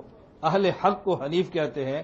حضرت امام اعظم ابو حنیفہ کو حنیفہ ابو حنیفہ اس وجہ سے کہتے ہیں کہ انہوں نے صاف ستھرا دین لکھوایا، صاف ستھرا دین امت کو دیا. جو باطل نے شبہات پیش کیے ان شبہات کو صاف کر کے امام اعظم ابو حنیفہ نے خالص دین امت کو لکھوا کے دیا ہے. ابو حنیفہ کا معنی ہے خالص دین لکھوا کر امت کو دینے والا. میرے ایک آپ سے مشورہ ہے کہ آپ سارے دیکھ لو. ایک ساتھی آیا ہے، سارے دیکھ لو نا. میری عادت ہے بیانات میں اپنے سامعین کو تکلیف نہیں دیتا.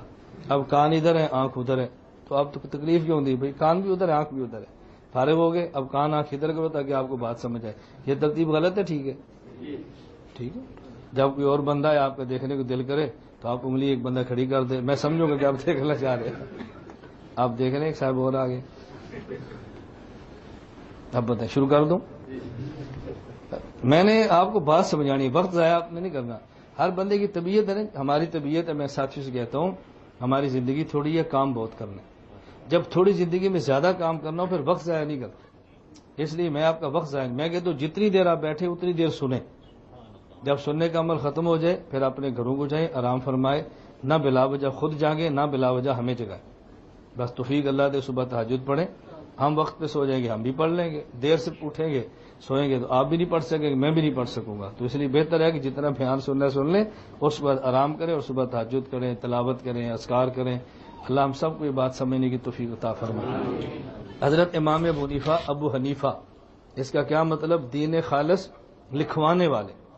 اس امت میں سب سے پہلے جس نے دین لکھوایا ہے یہ شخص ابو حنیفہ نعمان بن ثابت. اس سے پہلے اس کی کوئی مثال نہیں ہے.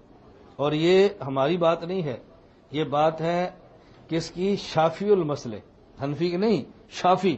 امام سیوطی فرما رہے ہیں انہو من دون علم الشریعہ ورتبہ ابوابا فهو ابو حنیفہ. جس نے سب سے پہلے ترتیب وار دین کو لکھوا دیا یہ امت میں سب سے پہلا شخص ابو حنیفہ. اور ان کا دین لکھوانے کا واقعہ بھی ایک بہت عجیب ہے. حضرت امام صاحب کے مناقب میں لکھا ہے حضرت امام اعظم ابو حنیفہ رحمۃ اللہ علیہ کو خواب آئی. آپ نے خواب میں دیکھا کہ رسول صلی اللہ علیہ وسلم کی میں قبر پہ گیا ہوں اور آپ کی قبر اطہر سے جسم مبارک کی ہڈیاں بکھری پڑی ہیں اور میں نے ان ہڈیوں کو جمع کیا. اب امام صاحب رحمۃ اللہ علیہ بڑا تعجب ہوا کہ ہمارا تو عقیدہ ہے کہ اللہ کے نبی کے جسم محفوظ ہے اور یہ کیا ہوا کہ ہڈیاں بکھری پڑی؟ یہ کیا ہوا؟ خواب ہوئی. اب یہ خواب تھی نا تو خواب کی تعبیر ہوتی ہے، جیسی خواب ہو اس طرح کی تعبیر ہونا. یہ معبر سمجھتا ہے خواب کی تعبیر کیا ہے. اس لیے کبھی آپ میں سے کسی کو خواب آئے تو ہر بندے کو خواب نہ بتائے. حدیث پاک میں خواب بتائیں حبیب کو یا لبیب کو. حبیب کہتے ہیں دوست کو، لبیب کہتے ہیں عقلمند کو. اور اگر حبیب اور لبیب دونوں اکٹھے ہو جائیں تو پھر یہ نا حبیبن او لبیبن، یہ مانعت الخلوب ہے.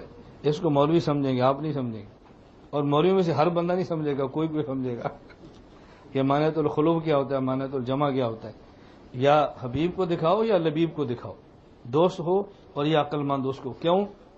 حدیث پاک میں ہے خواب آسمان اور دیکھنے والے کے درمیان معلق ہوتی ہے.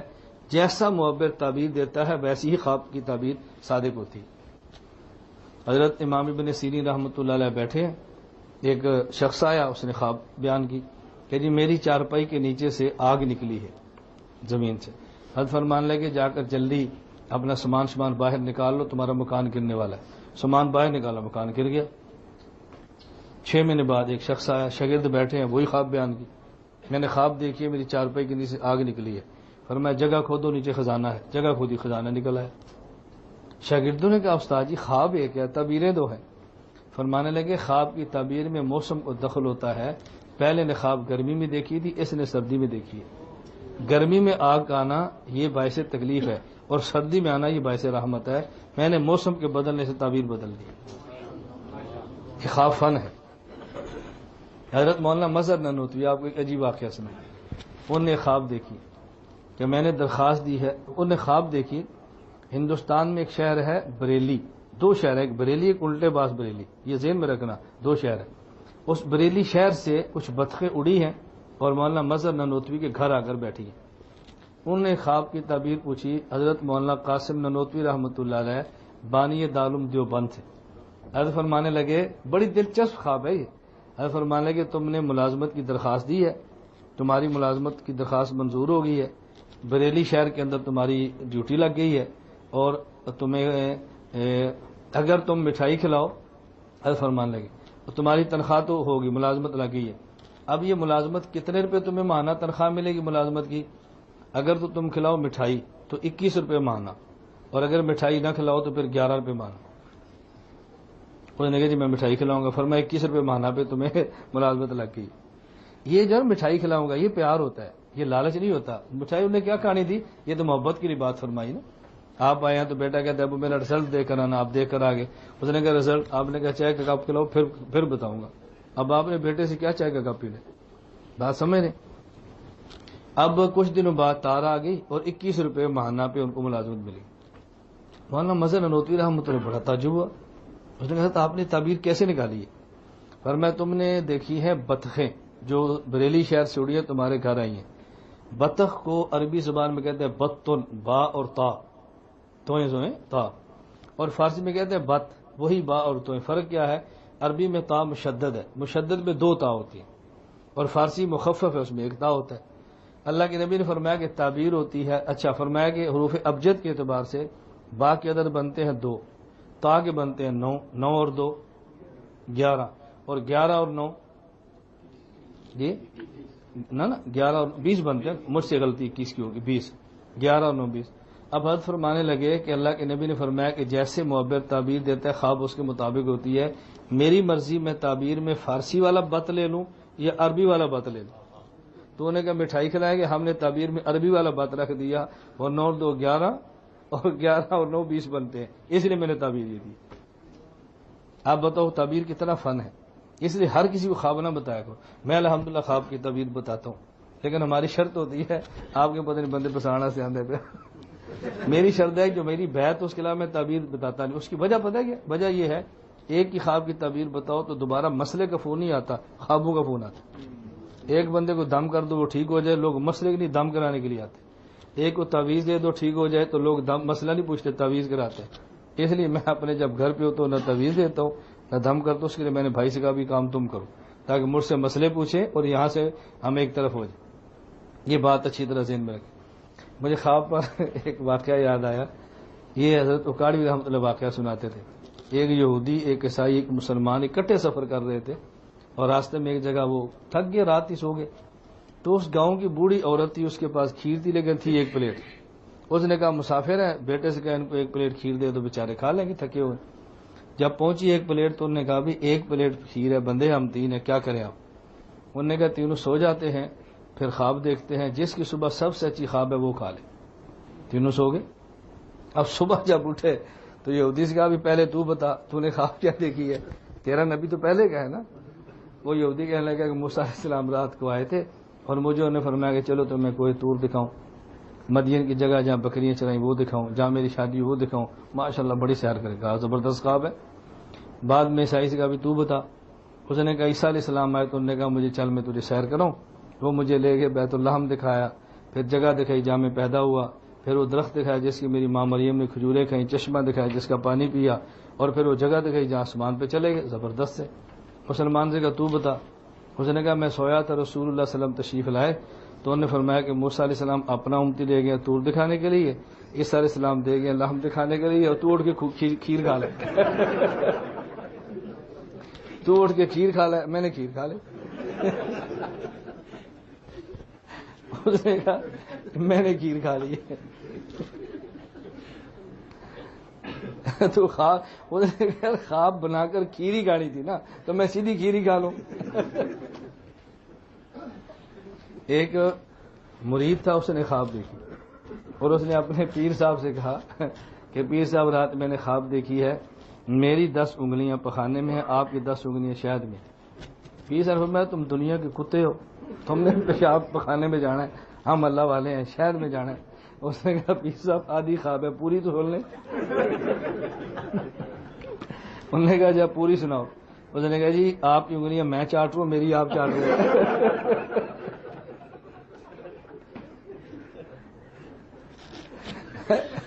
بات تو ٹھیک ہے، بات تو ٹھیک ہے نا۔ یہ پیر کون ہے؟ بدعتی، اہل حق نہیں بدعتی۔ یہ وہ پیر ہے کہ جس کے پاس مرید آتا ہے ذکر سیکھنے کے لیے اور یہ مرید کے پاس جاتا ہے پیسے لینے کے لیے۔ تو پھر جب مرید پیر کے پاس آئے گا ذکر کے لیے تو شاید ہی ہے نا، اور پیر مرید کے دروازے پہ جائے دنیا کے لیے تو یہ پخانا نہیں، پھر کیا ہے؟ تو خواب تو اس بیچارے نے ٹھیک دیکھی ہے، پیر صاحب گرم ہو تو ان کی مرضی ہے، لیکن خواب تو ٹھیک ہے نا۔ حضرت امام صاحب کو خواب آئی، خواب آ گئی نا سین میں، خواب آ گئی۔ حضرت امام صاحب نے اپنے شاگرد کو بھیجا امام ابن سیرین رحمۃ اللہ علیہ کے پاس کہ جاؤ ان سے خواب کی تعبیر پوچھو۔ امام ابن سیرین رحمۃ اللہ علیہ بہت بڑے تابعی ہیں، بہت بڑے۔ ابن سیرین فرمانے لگے یہ خواب دیکھی کس نے؟ حضرت امام صاحب کے شاگرد نے عرض کیا کہ جس نے خواب دیکھی ہے اس نے منع کیا ہے، اس نے کہا میرا نام نہ بتانا۔ امام ابن سیرین فرمانے لگے یہ خواب ابو حنیفہ کے علاوہ کوئی نہیں دیکھ سکتا، بتاؤ یہ خواب کس نے دیکھی ہے؟ اس نے کہا جی آپ نے پہچان لی، خواب انہوں نے دیکھی۔ یہ علم غیب نہیں، یہ فن ہے، یہ سمجھیں۔ کوئی ایسے یہ نہ کہ علم غیب ہے، دیکھو بتا نہیں دیا۔ ڈاکٹر کے پاس آپ جائیں اور ڈاکٹر آنکھ کا پیلا پن دے کر کہہ دے یہ ارکان ہے تو علم غیب ہے، تو علامت اس نے پہچان لی ہے۔ معبر علامتوں سے پہچانتا ہے، خواب کون دیکھ سکتا ہے؟ ابن سیرین فرمانے لگے کہ جاؤ امام ابو حنیفہ کو جا کے مبارک دو، بات سمجھنا، رسول اللہ صلی اللہ علیہ وسلم کی سنتیں جو دنیا میں پھیل گئی ہیں نا، ان کو ایک جگہ جمع کرنے کا کام اللہ آپ سے لے گا۔ رسول اللہ صلی اللہ علیہ وسلم کی مبارک ہڈیاں جو بکھری پڑی ہیں نا، اس کی تعبیر ہے سنت سے، نبی کا وجود دین ہوتا ہے۔ یہ جو حضور کی سنتیں دنیا میں پھیل گئی ہیں، ان کو ایک جگہ جمع کرنے کا کام اللہ ابو حنیفہ سے لے گا۔ تو رسول اللہ صلی اللہ علیہ وسلم کی سنتیں لے کر صحابہ دنیا میں پھیل گئے تھے، تو ایک جگہ سنتیں جمع کرنے کا کام اللہ نے سب سے پہلے امام اعظم ابو حنیفہ رحمۃ اللہ علیہ سے لیا۔ یہ خواب میں بتا رہا ہوں کہ امام صاحب نے دین کو جمع کیا۔ اور اب تکوینی معاملہ دیکھیں، آپ حیران ہوں گے، حضور صلی اللہ علیہ وسلم کے جانشین کا نام ابو بکر، ان کے جانشین کا نام حضرت عمر، ان کے حضرت عثمان، ان کے حضرت علی، چوتھے اور آخری خلیفہ راشد یہ کون ہے؟ حضرت علی۔ یہ کہاں رہتے تھے آخری عمر میں؟ کوفہ میں نا۔ کہاں شہید ہوئے؟ کوفہ میں۔ اب توجہ رکھنا ذرا، جہاں پر خلیفہ راشد کا دارالحکومت ہوگا تو صحابہ کا مرجع وہی شہر بنے گا نا، گورنر وہیں آئیں گے، وزیر وہیں ہوں گے، مشیر وہیں ہوں گے۔ تب بتاؤ یہ جو خلافت راشدہ کا آخری دور ہے تو صحابہ کا آنا جانا زیادہ کہاں پہ تھا؟ تو علم کہاں پہنچ گیا ہوگا؟ تو جس بندے نے علم لکھوانا ہے وہ کہاں پیدا ہونا چاہیے؟ امام حنیفہ کہاں پیدا ہوئے؟ تو ان کو کوفہ میں پیدا ہونا چاہیے تھا نا، کوفہ میں پیدا ہوئے امام صاحب رحمۃ اللہ علیہ، تو انہوں نے دین لکھوایا ہے۔ اب میں ایک نکتہ کہتا ہوں، دنیا میں 99% اگر نہ بھی ہوں 95% آپ کو ایسے سنی ملیں گے جن کو حضرت ابو بکر کا پتہ ہے لیکن ان کے نام عبداللہ کا نہیں پتہ، کنیت جانتے ہیں نام نہیں جانتے۔ اسی طرح 95% حنفی ہوں گے جو امام ابو حنیفہ کی کنیت جانتے ہیں، نعمان نام نہیں جانتے۔ اس میں حکمت کیا ہے کہ نام نہیں جانتے کنیت جانتے ہیں؟ اس کی وجہ یہ ہے عبداللہ نام ہے اور ابو بکر مشن ہے۔ عبداللہ نام ہے، ابو بکر یعنی ہر کام میں پہل کرنا، یہ مشن ہے۔ نعمان نام ہے، ابو حنیفہ مشن ہے۔ انہوں نے دین کو لے کر پھیلانے میں پہل کی ہے اور انہوں نے دین کو پڑھ کے لکھوانے میں پہل کی ہے۔ نام ان کا یاد نہیں ہے، مشن ان کا بھی زندہ ہے، اور نام ان کا بھی یاد نہیں، مشن ان کا بھی زندہ ہے۔ بعضوں کے خدا کو مشن اتنے پسند آتے ہیں اللہ ان کے نام پر بھی مشن کو غالب فرما دیتے ہیں۔ تو مشن ابو بکر کا بھی زندہ ہے اور ابو حنیفہ کا بھی زندہ ہے، تو خدا نے ان کے مشن کو ہمیشہ کے لیے زندہ فرما دیا ہے۔ اب ایک بات سمجھ آ گئی کہ ان کی وصف ابو حنیفہ کیوں ہے، یہ سمجھ آ گئی نا؟ میں تو یہ سمجھا رہا تھا نہ ان کی کنیت ابو حنیفہ کیوں ہے، میں نے یہ بات سمجھائی۔ اب اگر کوئی بندہ آپ سے پوچھے کہ امام ابو حنیفہ کیوں کہتے ہیں، تو آپ کہہ سکتے ہیں کہ جو اعتراض کرتا ہے وہ تاریخ بھی نہیں جانتا، عربی بھی نہیں جانتا۔ اگر تاریخ جانتا ہوتا تو کبھی نہ کہتا ان کی بیٹی کا نام حنیفہ ہے، اور اگر عربی جانتا ہوتا تو کبھی ضد نہ کرتا، اب ان کا معنی ہمیشہ باپ ہوتا ہے۔ علماء دیوبند، علماء حناف تاریخ بھی جانتے ہیں، عربی بھی جانتے ہیں، تاریخ بھی جانتے ہیں، عربی بھی۔ تو جو تاریخ اور عربی نہیں جانتا وہ اعتراض کرتا ہے، اور جس کو تاریخ عربی آتی ہے وہ اعتراض کا جواب دیتا ہے۔ ہمارے ذمہ اعتراض کرنا ہے یا جواب دینا ہے؟ اس لیے آپ پوری دنیا میں گھوم کر دیکھ لیں، ہمارے علماء اعتراضات نہیں کرتے، اعتراضات کے جوابات دیتے ہیں۔ اعتراض کرنے آسان ہیں اور جواب دینے ہم مشکل کام کرتے ہیں۔ ہم کیا کرتے ہیں؟ مشکل کام اللہ نے ہمارے کھاتے ڈالا ہے، اور آسان اتنا کر دیا جیسے 6 نمبر ہوتے ہیں۔ میں تبلیغ والے سے کہتا ہوں تمہیں 6 نمبر بیان کرنے میں دقت ہوتی ہے اور مجھے دفاع میں دقت نہیں ہوتی۔ اللہ کا بہت بڑا کرم ہے یہ، اللہ ہم سب کو بات سمجھنے کی توفیق عطا فرمائے۔ اس کے ساتھ ہی دوسری بات سمجھ لیں، حضرت امام ابو حنیفہ کا لقب کیا ہے؟ امام اعظم۔ اب بظاہر امام اعظم کا معنی ہے سب سے بڑا امام، سب سے بڑا۔ ہمارے یہاں پاکستان میں کانفرنس ہوتی ہے امام اعظم محمد رسول اللہ صلی اللہ علیہ وسلم کانفرنس، یہ لوگ کانفرنس کرتے ہیں یہ بتانے کے لیے کہ امام اعظم ابو حنیفہ نہیں ہے، رسول اللہ صلی اللہ علیہ وسلم ہے۔ میں ان سے ایک بات کہتا ہوں اور آپ کو بات سمجھاتا ہوں۔ میں اس اکثر حضرات سے کہتا ہوں کہ ہمارے بیان سنا کریں۔ ہماری فیس بک پہ ہمارا پیج ہے احناف میڈیا سروسز کے نام پہ، آپ فیس بک پہ ہمارا پیج لائک کر لیں، احناف میڈیا سروسز کے نام پہ، اور احناف میڈیا .com ہماری ویب سائٹ ہے۔ آپ اس میں کھولیں گے نا تو فری ڈاؤن لوڈ کی سہولت موجود ہے، آپ کتاب پڑھیں، مطالعہ کریں۔ اب تو اللہ نے بہت کام آسان کر دیا، اب تو مشکل نہیں ہے۔ میں دعویٰ نہیں کرتا لیکن اتنا ضرور عرض کرتا ہوں، اگر آپ 1 مہینے تک روزانہ ہمارا ایک بیان سن لینا تو انشاءاللہ آپ جواب دیں گے، آپ پریشان نہیں ہوں گے انشاءاللہ۔ آپ سن کر دیکھیں، آپ کو اندازہ ہوگا کہ آپ جواب دینے لگ گئے، اب آپ کی پریشانی ختم ہو گئی۔ میں یہ بات آپ سے سمجھا رہا تھا، اچھی طرح سمجھنا۔ میں کہتا ہوں بھئی جب آپ نے کانفرنس کی ہے امام اعظم محمد رسول اللہ صلی اللہ علیہ وسلم، تو آپ اگلے مہینے 1 محرم کو کانفرنس کرو امام اعظم کانفرنس کرو فاروق اعظم صلی اللہ علیہ وسلم کانفرنس۔ لوگ پوچھیں گے کیوں؟ کو بھی سب سے بڑے فاروق کون ہیں؟ اللہ کے نبی ہے نا۔ حق اور باطل میں سب زیادہ فرق کس نے کیا؟ حضور پاک نے، عمر نے کیا؟ حضور پاک نے کیا۔ تو فاروق اعظم سب سے بڑے فاروق تو حضور ہیں۔ پھر جب جماعت ثانی آئے تو پھر کانفرنس کیا کرو کانفرنس کرو صدیق اکبر صلی اللہ علیہ وسلم کانفرنس۔ بھائی ابو بکر صدیق تھے اور حضور سے بڑے تھے، چھوٹے صدیق تھے، تو سب سے بڑا صدیق کون ہوا؟ میں نے کہا پھر 14 اگست کو کانفرنس کیا کرو قائد اعظم صلی اللہ علیہ وسلم کانفرنس۔ کیوں؟ سب سے بڑے قائد تو حضور ہے نا، محمد علی جناح تو نہیں ہے نا۔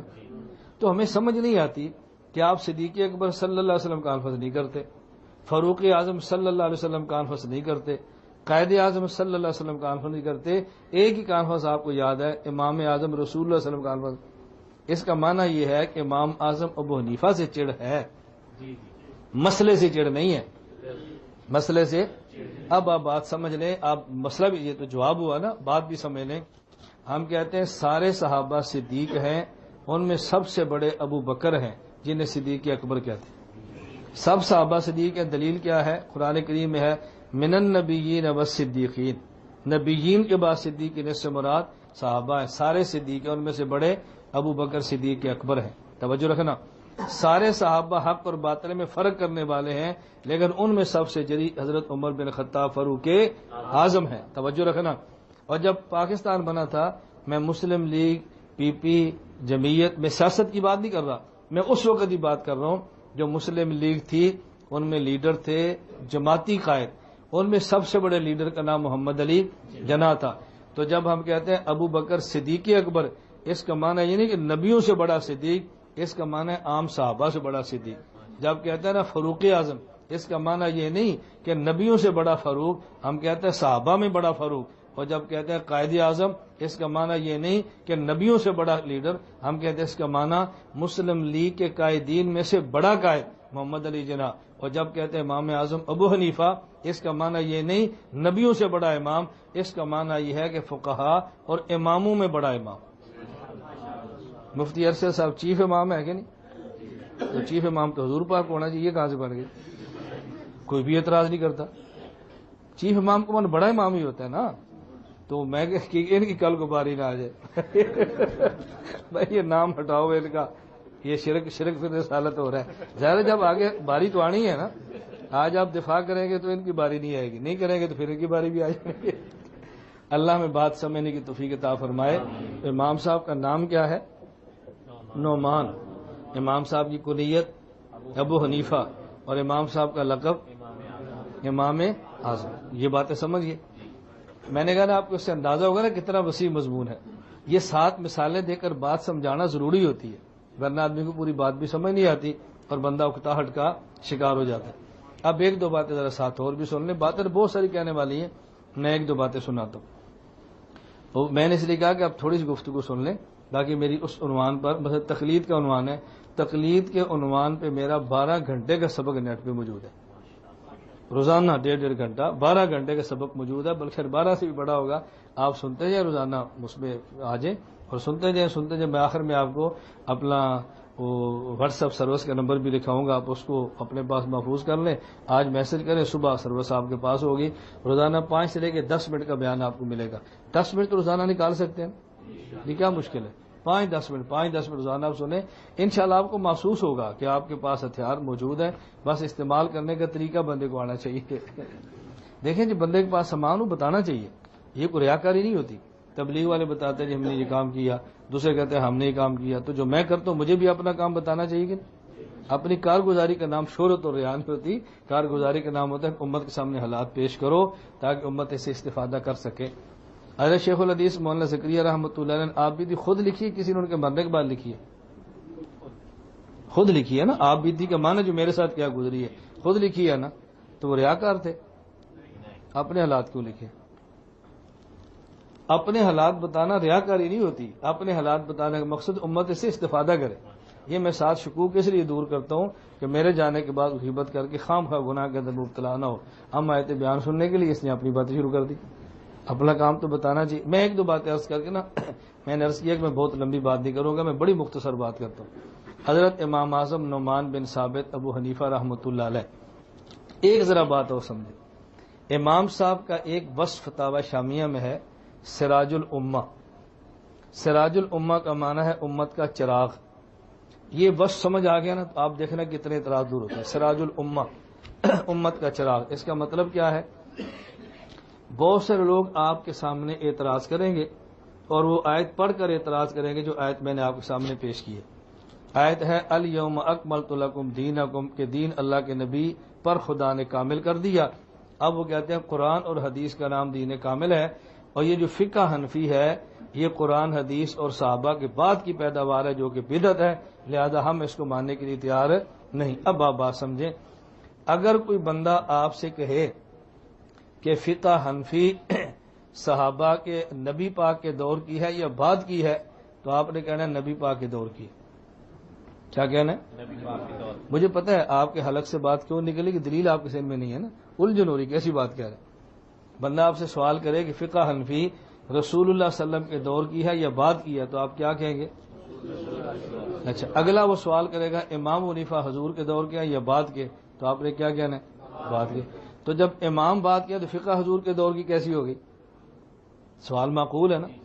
آپ اس سے یہ بات پوچھیں کہ جو بخاری شریف ہے یہ نبی پاک کے دور کی ہے یا بعد کی ہے؟ بخاری شریف سے مراد کاغذ اور گتا نہیں ہے. بخاری سے مراد جو بخاری شریف کی حدیثیں ہیں. آپ پوچھنا نبی پاک کے دور کی ہے یا بعد کی، تو کیا کہے گا؟ اس سے پوچھو امام بخاری نبی پاک کے دور کے ہیں یا بعد کے ہیں؟ کہ جی بعد کی. اس نے جب امام بخاری بعد کے ہیں تو حدیث نبی پاک کے دور کی کیسی ہوگی؟ وہ کہے گا حدیثیں اللہ کے نبی کے دور کی ہیں لیکن لکھ کر امام بخاری نے دی ہیں. آپ نے کہنا اس حدیثوں کے نیچے مسئلے نبی پاک کے دور میں تھے، نکال کے ابو حنیفہ نے دیے. تو امام ابو حنیفہ نے مسئلے بنائے نہیں ہیں، مسئلے دکھائے ہیں. مسئلہ بنانا اور ہے اور مسئلہ دکھانا اور ہے. یہ بات سمجھ آ گئی؟ دیکھیں آپ کے ہاں یہ مسجد ہے، کیا نام ہے؟ مسجد یا مدرسہ اقرا فاؤنڈیشن. اب بتائیں اس مسجد یا اس بلڈنگ کو بنے کتنے سال ہو گئے ہوں گے؟ میں مثال دے رہا ہوں، مثال کے طور پہ کوئی بھی آپ اس پر ایک مثال نہیں ہزاروں مثالیں آپ دے لیں. مثلا آپ یہ دیکھیں آج ہمارے پاس پیٹرول نکل رہا ہے، ایسے ہی ہے، گیس نکل رہا ہے، فیول نکل رہا ہے. اچھا یہ جتنا جو پیٹرول آج نکلتا ہے یہ پہلے سے ہے، نکلا اب ہے یا ہے ہی اب کا؟ اور نکلا اب ہے. تو پیٹرول تو عرصے سے ہے، پانی پہلے سے ہے، نکلا اب ہے. اسی طرح مسائل حدیثوں کے نیچے پہلے سے ہیں اور نکلی کب ہے؟ جب نکالنے والا آیا ہے. تو فقہ حنفی نبی پاک کے دور کی ہے، نکال کے امام اعظم ابو حنیفہ نے دی ہے. اس لیے کہتے ہیں سراج الامہ، امت کا چراغ. چراغ کا کام کیا ہوتا ہے؟ آپ رات 4 بجے اٹھے ہیں، وضو کیا، تہجد پڑھے، قرآن کی تلاوت نہیں کر سکے، کیوں؟ پھر بجلی نہیں ہے اور حروف نظر نہیں آ رہے. 5 بجے بجلی آ گئی، آپ نے تلاوت شروع کر دی. تو یہ جو بلب جلا ہے اسے سراج کہتے ہیں نا، چراغ. یہ جو چراغ بلب جلا ہے اس نے الفاظ قرآن بنائے ہیں یا دکھائے ہیں؟ دیکھو الفاظ پہلے سے تھے، چراغ جلا تو نظر آئے ہیں. اسی طرح مسئلے احادیث اور آیات کی تہ میں پہلے میں تھے، ابو حنیفہ کا چراغ جلا تو نظر آیا. تو امام حنیفہ نے مسئلے بنائے نہیں ہیں، بنے مسئلے دکھائے ہیں. اس کو علماء کی زبان میں کیا کہتے ہیں؟ یہ میں علماء کے لیے عرض کرتا ہوں. ہمارا اصول فقہ کا ضابطہ ہے القیاس مظہر لا مثبت. ایک ہوتا ہے قیاس اور ایک ہوتی ہے نص. نص کہتے ہیں قرآن حدیث کو، نص نون اور سواد، اور نص پنجابی والی نہیں، نص باجی نا، نص نون اور سواد یہ عربی زبان ہے. تو ایک ہے قرآن حدیث اور ایک ہے نص. اب بات سمجھنا، اللہ کے نبی کے پاس ہے قرآن اور حدیث. امام ابو حنیفہ کے پاس قرآن حدیث تو اللہ کے نبی والا اپنا تو نہیں ہے نا. امام صاحب کے پاس کیا ہے؟ قیاس. تو ایک ہے نص اور ایک ہے قیاس. نص مسئلے بناتی ہے اور قیاس مسئلے دکھاتا ہے. القیاس مظہر لا مثبت. مثبت نص ہوتی ہے، مظہر قیاس ہوتا ہے. تو نص کے ذمہ مسئلے بنانا ہے اور قیاس کے ذمہ مسئلہ بتانا ہے. بات سمجھنا، نص والے کہتے ہیں شارع، شرع عین والا، اور قیاس والے کہتے ہیں شارح، شرح ہا والا. شارع اللہ کے نبی ہیں اور شارح ابو حنیفہ ہیں. اللہ کے نبی نے مسئلے بنائے ہیں، ابو حنیفہ نے دکھائے ہیں. تو وہی بنائے وہی دکھائے جو حضور نے بنائے، کوئی نہیں بنائے. اگر آیت سے مسئلہ نہ نکل سکتا تو امام صاحب کیسے نکالتے؟ اگر حدیث سے نہ نکل سکتا تو امام صاحب کیسے نکالتے؟ تو سمندر سے پانی سے پیٹرول نکل سکتا ہے تو تبھی نکالا ہے نا، نہ نکل سکتا تو کیسے نکالا ہے؟ ہم کہتے ہیں جیسے پیٹرول کا خالق اللہ ہوتا ہے اور نکالنے والا انجینئر ہوتا ہے، تو مسئلہ بنانے والا نبی ہوتا ہے اور نکالنے والا مجتہد ہوتا ہے. نکالنے والا مجتہد ہوتا ہے. تو جس انجینئر نے آپ کو پیٹرول نکال کے دیا ہے اس کا شکریہ ادا کرتے ہیں، تیرا کی کمال ہے، پیٹرول تو اللہ پیدا کیتا ہے، تو کی کیتا ہے. انہیں کہنا چاہے پھر آپ کاٹ لو، اللہ پیدا کیتا ہے پھر آپ کاٹ لو. تو انجینئر کا شکریہ ادا کرتے ہیں نا، کیوں؟ پیٹرول نکال کے دیتا ہے. تو امام ابو حنیفہ کا شکریہ ادا کرنا چاہیے، ملامت کرنی چاہیے. تو جس طرح انجینئر اللہ کی نعمتیں زمین کے نیچے سے نکال کے دیتا ہے، مجتہد قرآن حدیث کی تہ میں غوطہ نکال کے مسئلے امت کو نکال کے دیتا ہے. اور امام صاحب نے مسئلے نکالے ہیں. اب بات سمجھ آ گئی ہوگی آپ کی کہ امام صاحب جو مسئلہ نکالتے ہیں وہ حدیث سے ہوتا ہے، حدیث کے مخالف نہیں ہوتا. قرآن سے ہوتا ہے، قرآن کے مخالف نہیں ہوتا. میں مکہ مکرمہ میں تھا، ایک ساتھی مجھے ملا تو کہنے لگا وہ پہلے ہمارا ساتھی تھا جیسے تبلیغ والے ساتھی، اور بعد میں بدل کے ادھر چلا گیا. ناراض نہ ہونا میری باتوں پہ، اکثر ساتھی بدلتے ہیں تبلیغ والوں سے. بدلتے کیوں ہیں؟ ہم فضائل سنا دیتے ہیں، دلائل نہیں بتاتے، بدل جاتا ہے. حدیث کا وقار ہم اس کے اندر دل میں ڈال دیتے ہیں، عظمت حدیث کی ہم ڈال دیتے ہیں، دلیل وہ پیش کر دیتے ہیں. ہم ایک بچہ بے نمازی تھا، نمازی بنا کے لے آتے ہیں، پھر وہ کہتا ہے بھائی نماز سنت کے مطابق یا بغیر سنت کے؟ اس نے کہا سنت کے مطابق. اس نے یہ صحیح بخاری ہے، رفع دین اللہ کے نبی فرماتے تھے، جا تو تبلیغ والوں سے پوچھ لے رفع دین کیوں نہیں کرتے. وہ آئے گا، اس نے کہنا ہاں جی رفع دین کی حدیث. ہم نے پتا کیا کہنا ہے؟ ہمارے بزرگوں کا طریقہ بحث کرے. پتر بحث نہیں کری تھی، ٹھیک ہے جی واپس رکھا. اس نے کہا ایک اور حدیث پیش کر دینی. اس نے کہنا جی میر صاحب حدیث پتہ تو کل ہی منع کیتا سی نا، بزرگاں منع کیتا بحث کرن تو پھر آ جائے گا. اب وہ اگلے دن ایک اور مسئلہ لے کر آ جائے گا. ہم نے پھر پوچھ رہے ہیں تو اس نے کہنا بھی بزرگاں میں تجھے پرسوں نہیں سی آ گیا، تو پھر آ گیا، لگتا ہے تو بھی شرارتی بن گیا. اب پتہ ہے وہ کیا کہے گا؟ وہ اس بچے سے کہے گا بیٹا ان کے پاس دلیل ہے ہی نہیں، یہ سب جھوٹ ہے، بزرگوں نے منع کیا ہے ہی نہیں ان کے پاس. پوچھو نہ ہے تو پیش کرے. جب آپ نے حدیثیں پیش کرنی نہیں ادھر سے ملیں گی تو اس کو ادھر جانا چاہیے کہ نہیں؟ بچے کا کیا قصور ہے؟ قصور تو ہمارا ہے جو حدیث دکھا نہیں رہے. قصور تو ہمارا ہے نا جو دکھا نہیں رہے، اس کا قصور تو نہیں ہے. وہ جب بگڑ کے اعتراضات شروع کرتا ہے پھر آپ پریشان ہو جاتے ہیں. اب کیا جواب دیں اس کو؟ ابھی 4-5 دن پہلے کی بات ہے، شارجہ ہماری ایک جگہ مجلس تھی، تو مجھے اس علاقے کے مولانا صاحب نے کہا جی ہمارا ساتھی تھا تو ذرا بگڑ رہا ہے. میں نے کہا میں آ جاتا ہوں. کھانا تھا تو بات شروع ہو گئی. مجھے اس نے کہا جی مجھے فضائل مال پر کچھ اعتراض ہے. میں نے کہا جی اعتراض آپ کے ذمہ ہے، جواب ہمارے ذمہ ہے. آپ بسم اللہ پڑھیں، کرتے رہے، میں جواب دیتا ہوں. میں فجر تک بیٹھوں، میں اٹھوں گا نہیں جب تک تیرے سارے سوال ختم نہ ہو. مجھے اس نے کہا جی فضائل مال میں ہے رسول اللہ صلی اللہ علیہ وسلم نے اپنا خون دیا، ایک صحابی کو جاؤ خون گراؤ، آپ نے پڑھا ہے، اس نے خون پی لیا. میں نے کہا بالکل فضائل مال میں. تو مجھے کہنے لگا خون تو ناپاک ہوتا ہے. میں نے کہا کہاں لکھا ہے؟ قرآن کریم میں خون ناپاک ہے. میں نے کہا یہ تو نبی کا خون ہے. اس نے کہا جی خون خون ہے، امتی کا ہو یا نبی کا ہو، اس لیے یہ بات غلط لکھی ہے، یہ حدیث قرآن کے خلاف ہے. جب کوئی بندہ کہے گا فضائل مال والی حدیث قرآن کے خلاف ہے تو آپ کو جواب دینا چاہیے کہ نہیں؟ جواب دیں نا، بحث تھوڑی کرنی ہے، جواب تو دیں. اس نے کہا جی خون خون ہے، وہ اللہ کے نبی کا ہو یا امتی کا ہو. جب قرآن نے کہہ دیا ناپاک ہے تو پھر یہ حدیث قرآن کے خلاف ہے. جو حدیث قرآن کے خلاف حدیث کو چھوڑ دیتے ہیں، قرآن کو لے لیتے ہیں. میں نے کہا جی بہت اچھی بات ہے. کبھی آپ نے مچھلی کھائی ہے؟ مجھے کہتے جی ہاں. میں نے کہا قرآن تو کہا حرمت علیکم المیتۃ، مردار حرام ہے، تو نے کیسے کھا لی؟ میں نے کہا مردار تو مردار ہے، مچھلی ہو یا بکرا ہو، تو نے کیسے کھا لی؟ وہ نہیں جی وہ تو حدیث میں. میں نے کہا نہیں، وہ حدیث قرآن کے خلاف ہے، نہیں کھانی مچھلی. چپ. میں نے کہا دو جواب. جب پھنسا نا، میں نے کہا جواب تو نے اللہ سے، اللہ کے رسول سے پوچھنا ہے، کسی بندے سے نہیں پوچھنا. بندے سے پوچھا تو شرک ہوگا، تقلید نہیں کرنی، اللہ سے پوچھ. وہ جی اللہ کو تو نہیں پوچھ سکتے. تو میں کہا تم اپنے مولوی کو پوچھے تو ایمان ہے، ہم امام سے پوچھے تو شرک ہے. ایسا پھنسا نا. میں نے کہا اور اعتراض ہے تو کر. پھر میں نے کہا بیٹا مسئلہ سمجھ لے، تو یہ نہ کہ میں نے الزام دیا. میں نے کہا قرآن کس پہ اترا ہے؟ کہتا ہے رسول اللہ صلی اللہ علیہ وسلم. تو میں نے کہا اس کی شرح کون کرے گا، میں آپ یا اللہ کے نبی؟ کہا جی نبی پاک صلی اللہ علیہ وسلم.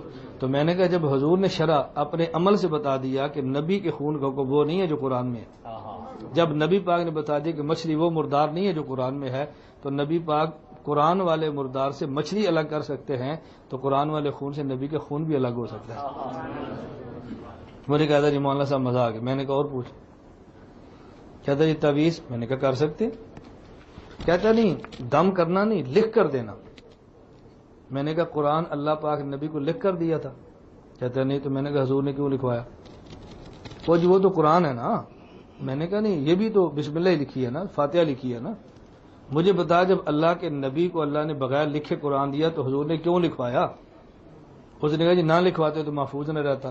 میں نے کہا میں ان دلیلوں کو چھوڑ دے، جب قرآن آیا بغیر لکھیا تو لکھوایا کیوں؟ اس کا معنی یہ ہے کہ جو بغیر لکھنے کے جائز ہے وہ لکھنا بھی جائز ہے.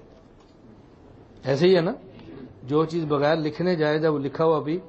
تو میں نے کہا جو تعویذ دم کرنا جائز ہے نا، وہ تعویذ لکھ کے دینا بھی جائز ہے. جس کا دم جائز نہیں اس کو لکھنا بھی جائز نہیں.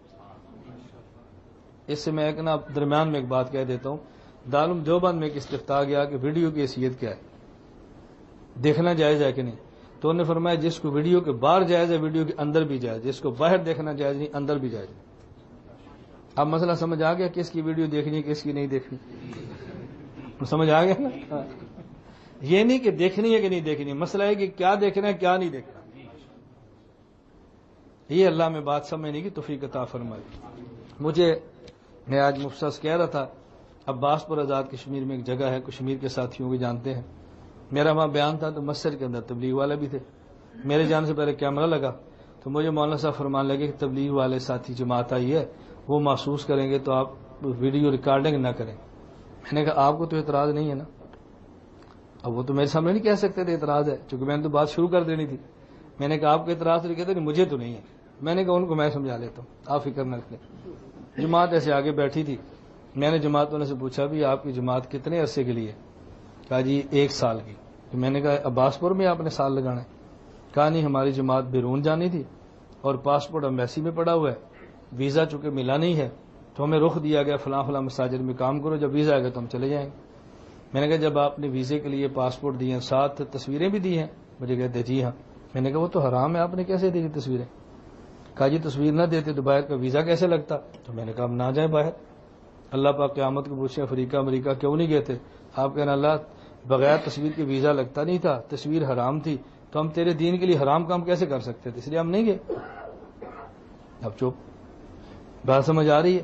میں نے کہا اس کا مطلب یہ ہے کہ بیرون کے لیے تصویر آپ بھی کھنچواتے ہیں، بیرون کے لیے تصویر میں بھی کھنچواتا ہوں. یہ ویڈیو میں آپ کے لیے بنوا رہا ہوں، کن کے لیے؟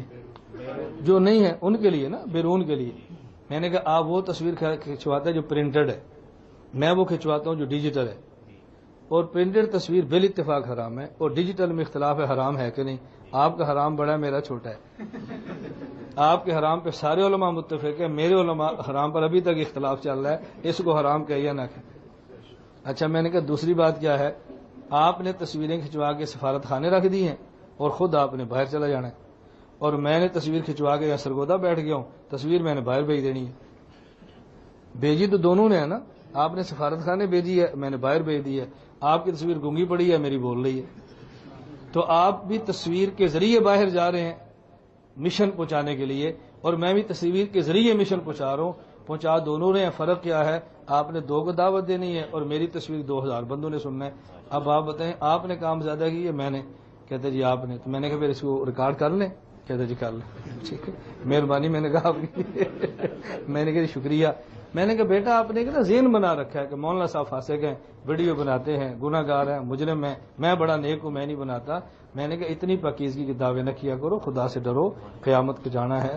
اللہ کے نبی نے آپ کو نبی کا وارث نہیں کہا، ہمیں کہا ان العلماء ورثۃ الانبیاء. ہمیں مسئلے بتاؤ نا، ہم سے مسئلے پوچھو. آپ ہمیں بتانا شروع کر دیتے. بھائی پوچھو تو صحیح نا، پھر اس کے بعد تحقیق سن لو. اور آپ کو تو شکر اللہ کا ادا کرنا چاہیے کہ اس قسم کے جید علماء آپ کے پاس موجود ہیں. شکر کرنا چاہیے. ہم اپنے جید علماء پر بھی اعتراض شروع کرتے ہیں، وہ جو فلاں نے کہہ دیا، فلاں نے کہہ دیا.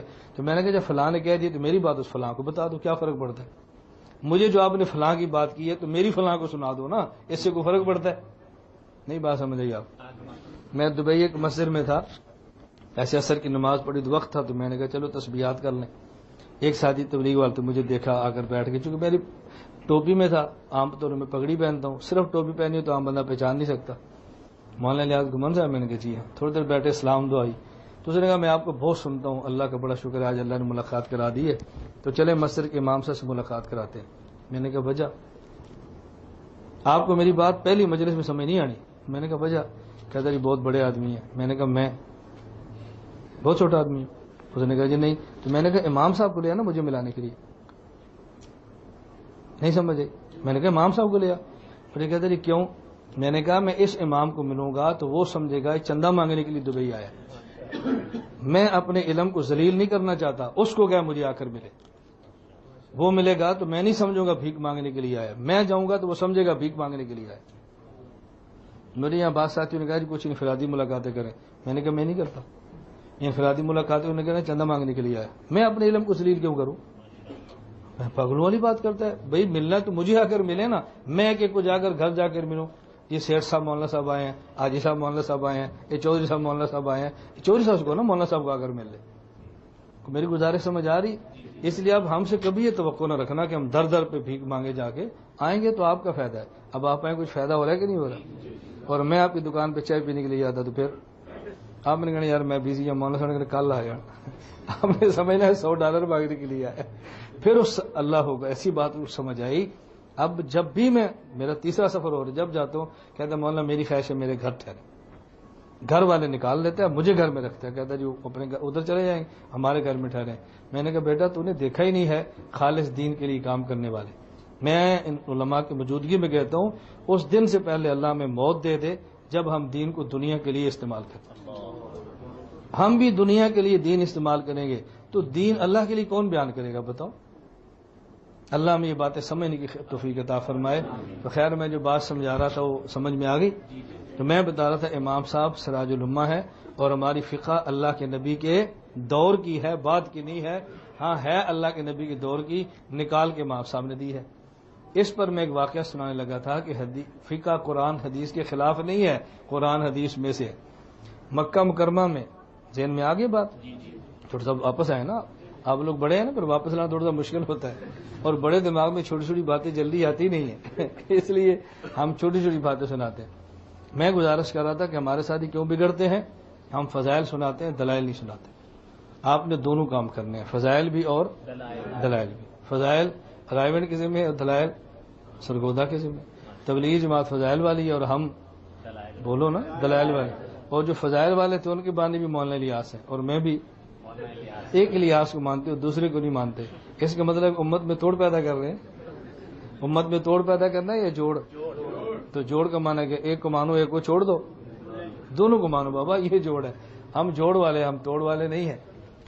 چلے میں بات عرض کرتا ہوں، میں واقعہ سنا کے بات ختم کرتا ہوں. نے کہا جی مولانا صاحب ہمیں امام صاحب پر اعتراض نہیں ہے، لیکن حضرت امام اعظم ابو حنیفہ رحمۃ اللہ علیہ نے خود فرمایا کہ جب کوئی میرا مسئلہ آپ کے پاس آئے اس کو چیک کر لو، قرآن حدیث کے مطابق ہو تو لے لو، قرآن حدیث کے مطابق ہو دیوار پہ پھینک دو. میں نے کہا بہت اچھا. کہتے میں نے مسئلہ چیک کیا، وہ حدیث کے خلاف تھا، میں نے فقہ حنفی چھوڑ دی اور میں ادھر آ گیا. میں نے کہا جی مجھے بھی بتا دیں کہ قرآن حدیث کے خلاف ہے تو میں بھی آپ کے ساتھ چلا جاؤں. ہمیں کوئی جاننے پہچاننے کا شوق تو نہیں ہے نا، ہمیں بھی سمجھاؤ. مجھے کہتا جی حدیث پاک میں مسئلہ ہے، رسول اللہ صلی اللہ علیہ وسلم خطبہ جمعہ ارشاد فرما رہے تھے، ایک صحابی مسجد میں آئے اور آ کر بیٹھ کے رسول اللہ صلی اللہ علیہ وسلم نے پوچھا کہ تو نے نفل سنتیں پڑھ لی ہیں؟ اس نے کہا نہیں. پر میں کھڑے ہو کر پڑھ لی. اور فقہ نے مسئلہ لکھا کہ جب امام خطبے کے ممبر پر بیٹھ جائے تو آپ نے سنتیں نہیں پڑھنی. تو حدیث میں ہے کہ اللہ کے نبی نے پڑھوائی ہیں، امام نے فرماتے ہیں نہیں پڑھنی. یہ مسئلہ حدیث کے خلاف تھا تو میں نے فقہ کو چھوڑ کے میں حدیث کی طرف چلا گیا. میں نے کہا بیٹا یہ آپ بھی سمجھنا. میں نے کہا بیٹا بات سمجھنا، آپ نے امام صاحب کا ارشاد نہیں سمجھا اور آپ نے امام صاحب کا مسئلہ بھی نہیں سمجھا. اگر آپ امام صاحب کا قول ارشاد سمجھ جاتے تو مسئلہ چیک نہ کرتے، اور اگر آپ امام صاحب کا مسئلہ سمجھ جاتے تو فقہ حنفی کو چھوڑ کر ادھر نہ جاتے. مجھے کہتا جی کیا مطلب؟ میں تو سمجھو. میں نے کہا نہیں سمجھا نا. کہتا جی کیا مطلب؟ میں نے کہا امام صاحب نے کیا فرمایا؟ کہتے ہیں امام صاحب نے فرمایا کہ اگر میرا مسئلہ حدیث کے خلاف ہو تو میرے مسئلے کو چھوڑ دو اور حدیث کو لے لو، میرا مسئلہ چیک کرو. میں نے چیک کیا. میں نے کہا تو یہ بات نہیں سمجھا، اگر سمجھا ہوتا تو مسئلہ چیک نہ کرتا. تو یہ کون سی بات ہے آپ کہتا نہیں سمجھا؟ میں نے کہا اچھا میں مثال دیتا ہوں پھر تجھے سمجھ آئے گی تو سمجھا کہ نہیں. مجھے کہتا ہے جی. میں نے کہا آپ کے پیٹ میں درد ہو گیا اور آپ گئے ہیں ڈاکٹر کے پاس، میرے پیٹ میں درد ہے. ڈاکٹر صاحب نے آپ کو ایک گولی دی ہے اور کہا یہ 200 روپیہ دو. آپ نے کہا ڈاکٹر صاحب ایک گولی کا 200 روپیہ؟ انہوں نے کہا امپورٹڈ ہے، پاکستان کی گولی نہیں ہے، یہ امریکہ سے منگوائی ہے، بڑی قیمتی گولی ہے. تو ٹھیک ہے. اس نے کہا ڈاکٹر صاحب بہت مہنگی ہے. تو ڈاکٹر صاحب فرمایا یہ گولیاں کسی کو چیک کرا لو، اگر ٹھیک ہو تو کھاؤ اور اگر ٹھیک نہ ہو تو گٹر میں پھینک دینا، مجھ سے آ کر 400 روپیہ لے لینا. تو گیا، تو نے ایک بندے کو چیک کرائی، اس نے گولی سونگی، اس نے کہا بھی دوا نہیں زہر ہے یہ نہ کھانا. تو نے گٹر میں پھینکی. شام ڈاکٹر کے پاس چلا گیا کہ ڈاکٹر صاحب 400 روپیہ دو. ڈاکٹر صاحب نے پوچھا کہ وہ پیٹ درد ٹھیک ہو گئی ہے؟ اس نے کہا جی نہیں ٹھیک تھی، تو 400 مانگ رہا ہوں. ڈاکٹر صاحب نے کہا 400 کس بات کا؟ انہوں نے کہا جی آپ نے فرمایا تھا میری دوائی چیک کرا لیں، میں نے چیک کرائی ہے، وہ دوائی نہیں تھی زہر تھی، میں نے گٹر میں پھینک دی ہے، آپ کے کہنے کے مطابق مجھے 400 روپیہ دو. تو ڈاکٹر صاحب نے پوچھا کہ یہ دوائی کس سے چیک کرائی ہے؟ کہتے بشیر موچی گڑ. سمجھ گئے؟ یہ جو جوتیاں گاٹنے والے ہوتے ہیں نا اسے موچی کہتے ہیں. بشیر نام ہے نا، تو پنجابی میں پٹھا نام الٹا نام بولتے ہیں نا، بشیر کو بشیرہ کہتے ہیں. تو وہ کیسے چیک کرے؟ بشیر موچی کروں. اور ڈاکٹر نے کیا توڑ دیا پترا تو میری گل سمجھے ہی نہیں, تو میری بات ہی نہیں سمجھا. یہ جو میں نے کہا تھا نا کہ میری دوا چیک کرا لو, تو بشیر موچی کروں نہیں, MBBS ڈاکٹر سے, تو سمجھا ہی نہیں.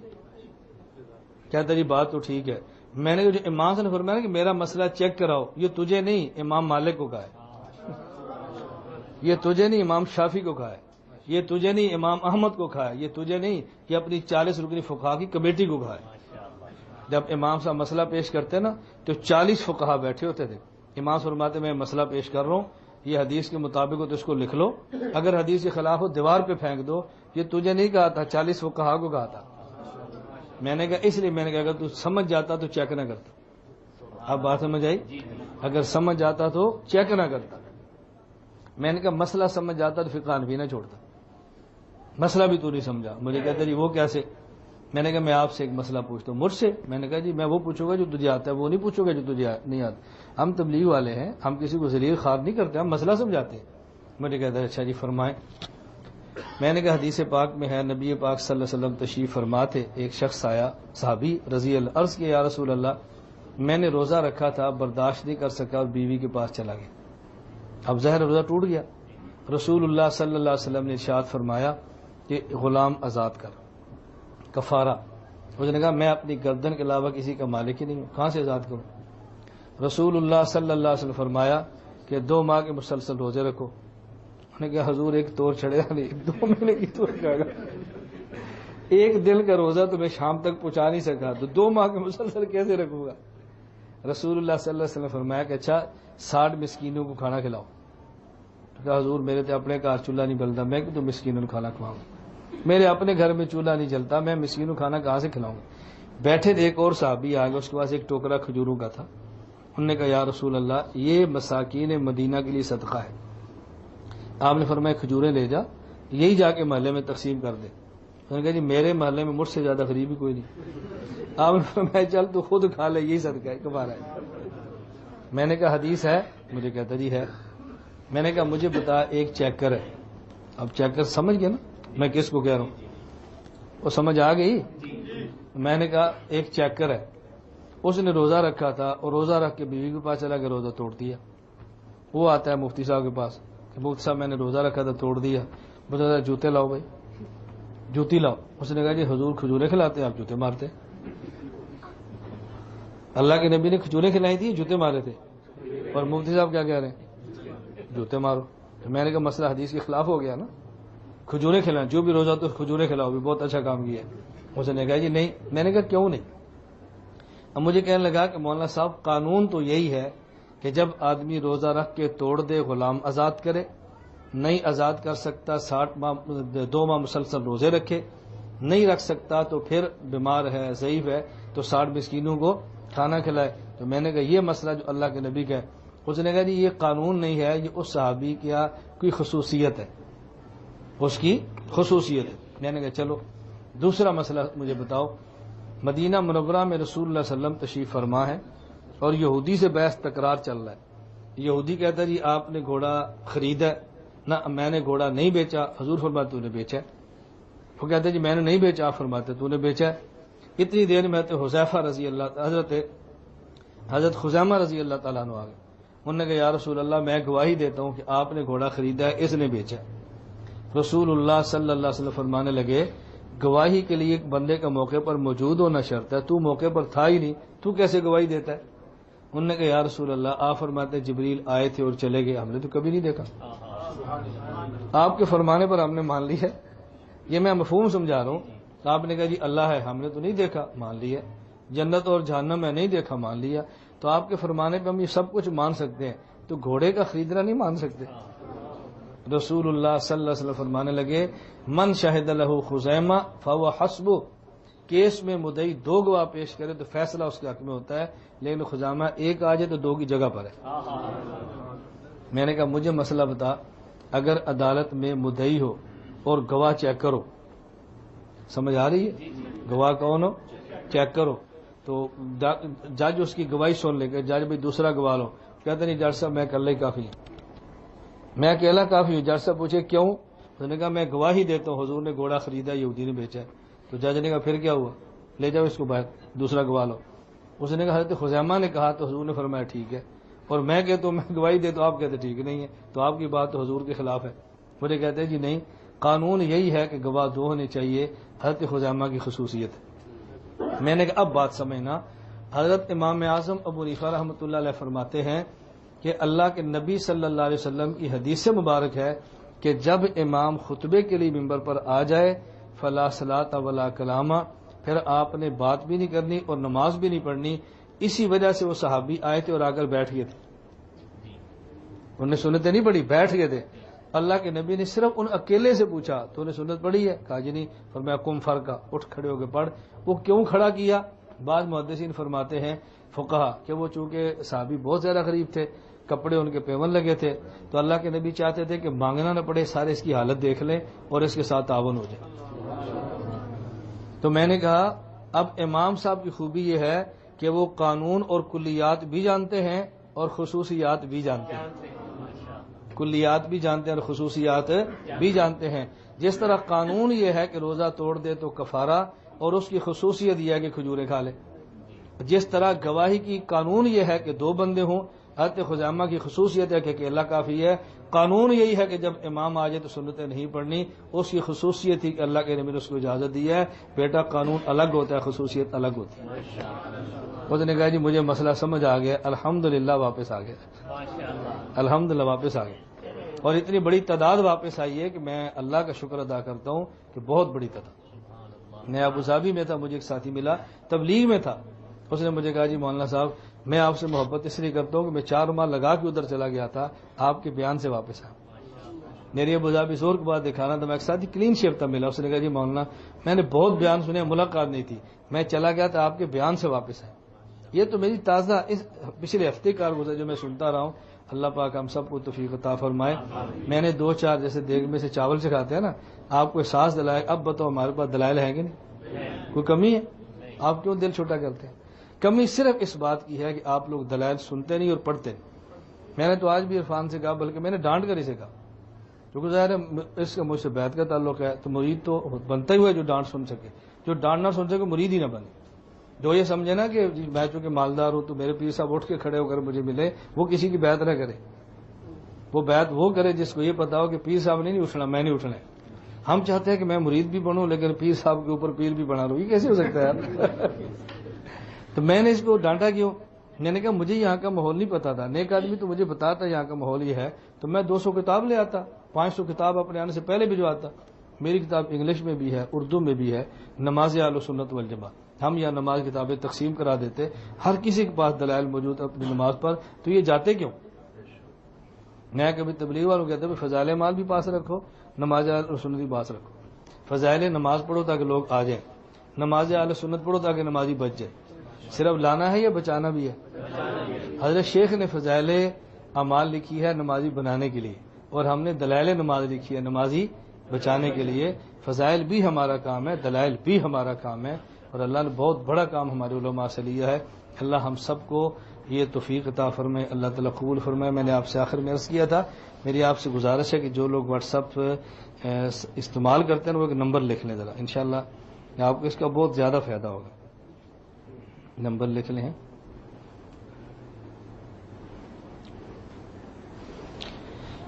آپ کے تو 00 چلتا ہے، پلس چلتا ہے، جو بھی ہے چلے پلس لکھ لیں گے۔ ہاں، +92